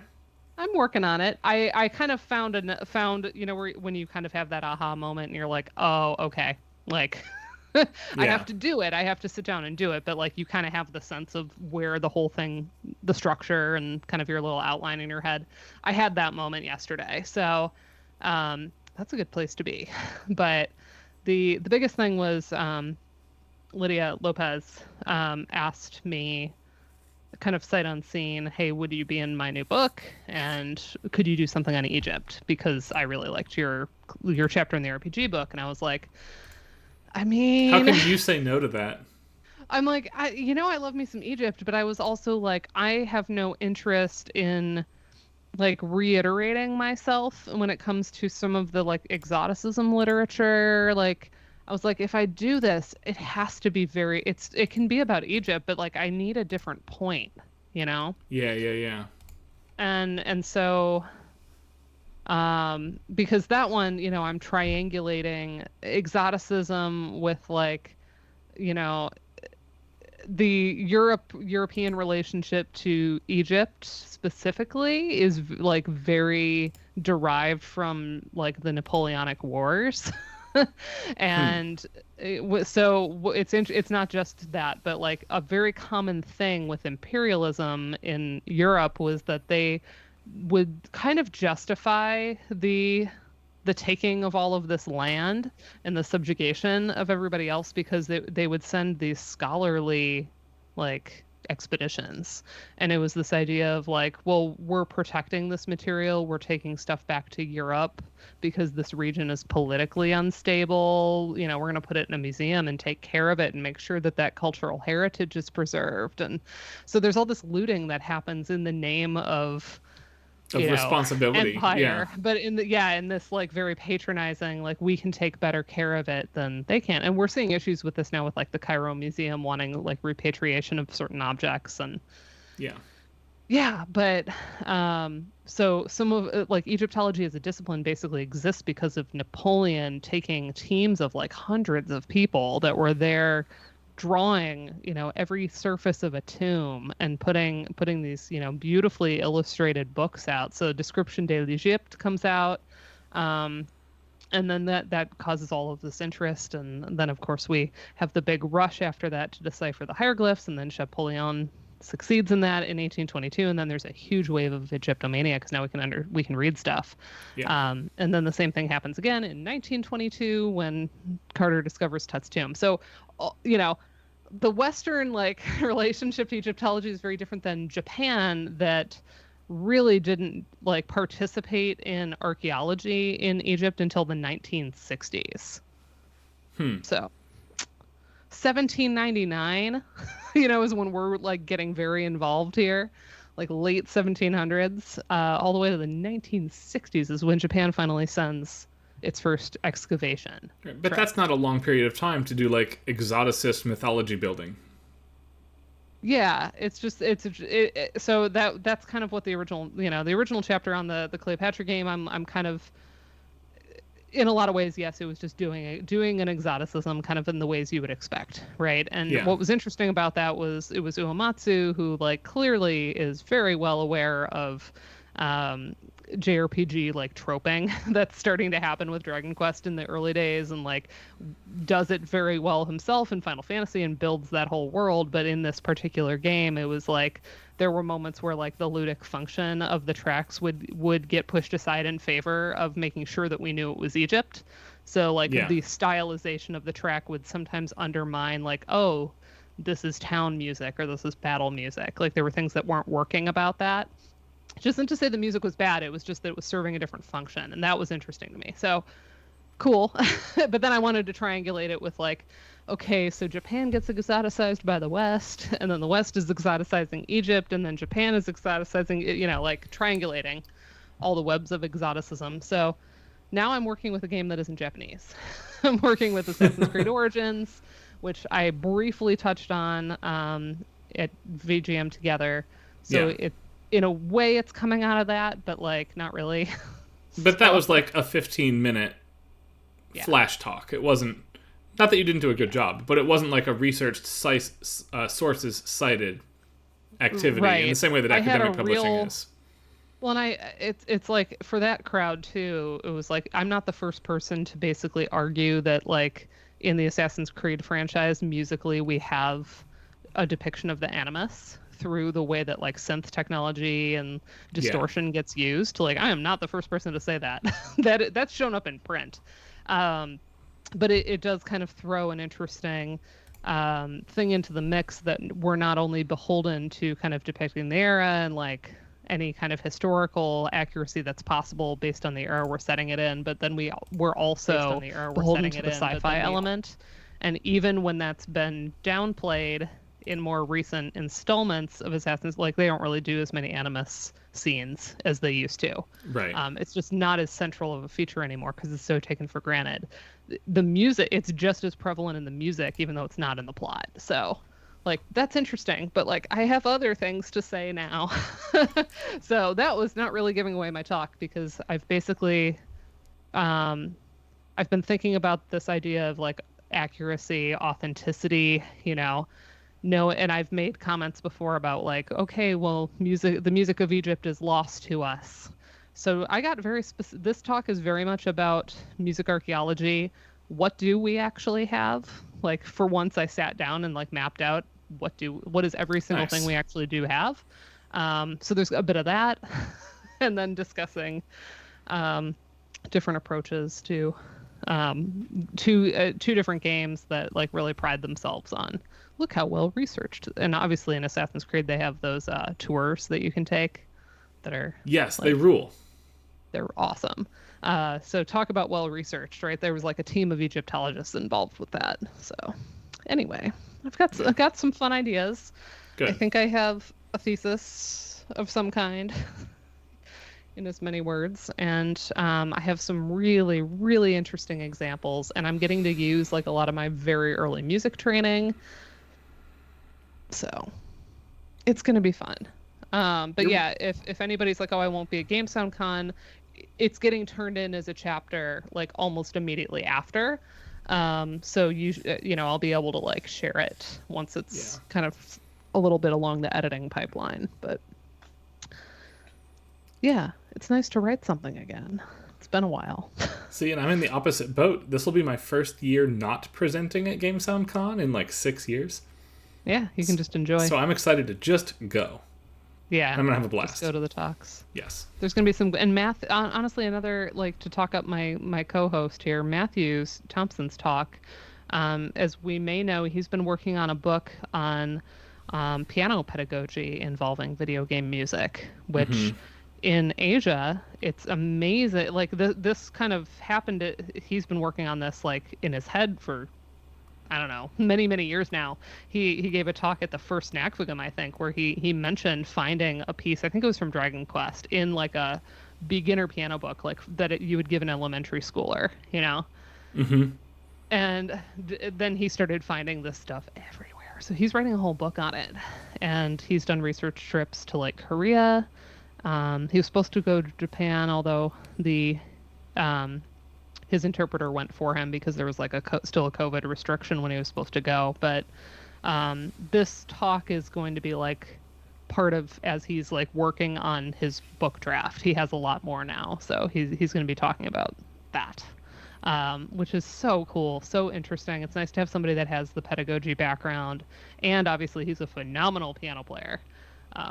Yeah. So that's going to be good. Also, Thomas Yee is in our track, and Thomas is going to be talking about the piece that he premiered at NACFAGM this past February. So the concerto for Game Boy and piano that Matthew actually played on. So it's going to be kind of a composer talk, which I'm so excited. As I've mentioned to people, Thomas has this background, this DMA in composition, and like a lot of us don't get to see that side of what he does. And when I have, I've always been like really impressed by it. And same here. Yeah, that's some of my favorite stuff from him. So I'm really excited for that one. So nice. Yeah. So that's just to name a few, but it's gonna be awesome. Good. Well, we'll be back with the real goods from Sea of Stars. Why this game? I've been gushing about it so much because again, it's been good, but it's going to become shatteringly good for like 4 different reasons next week. And I can't wait. We'll see you then. That's gonna be good. Bye. Bye, everybody. Bye, friends.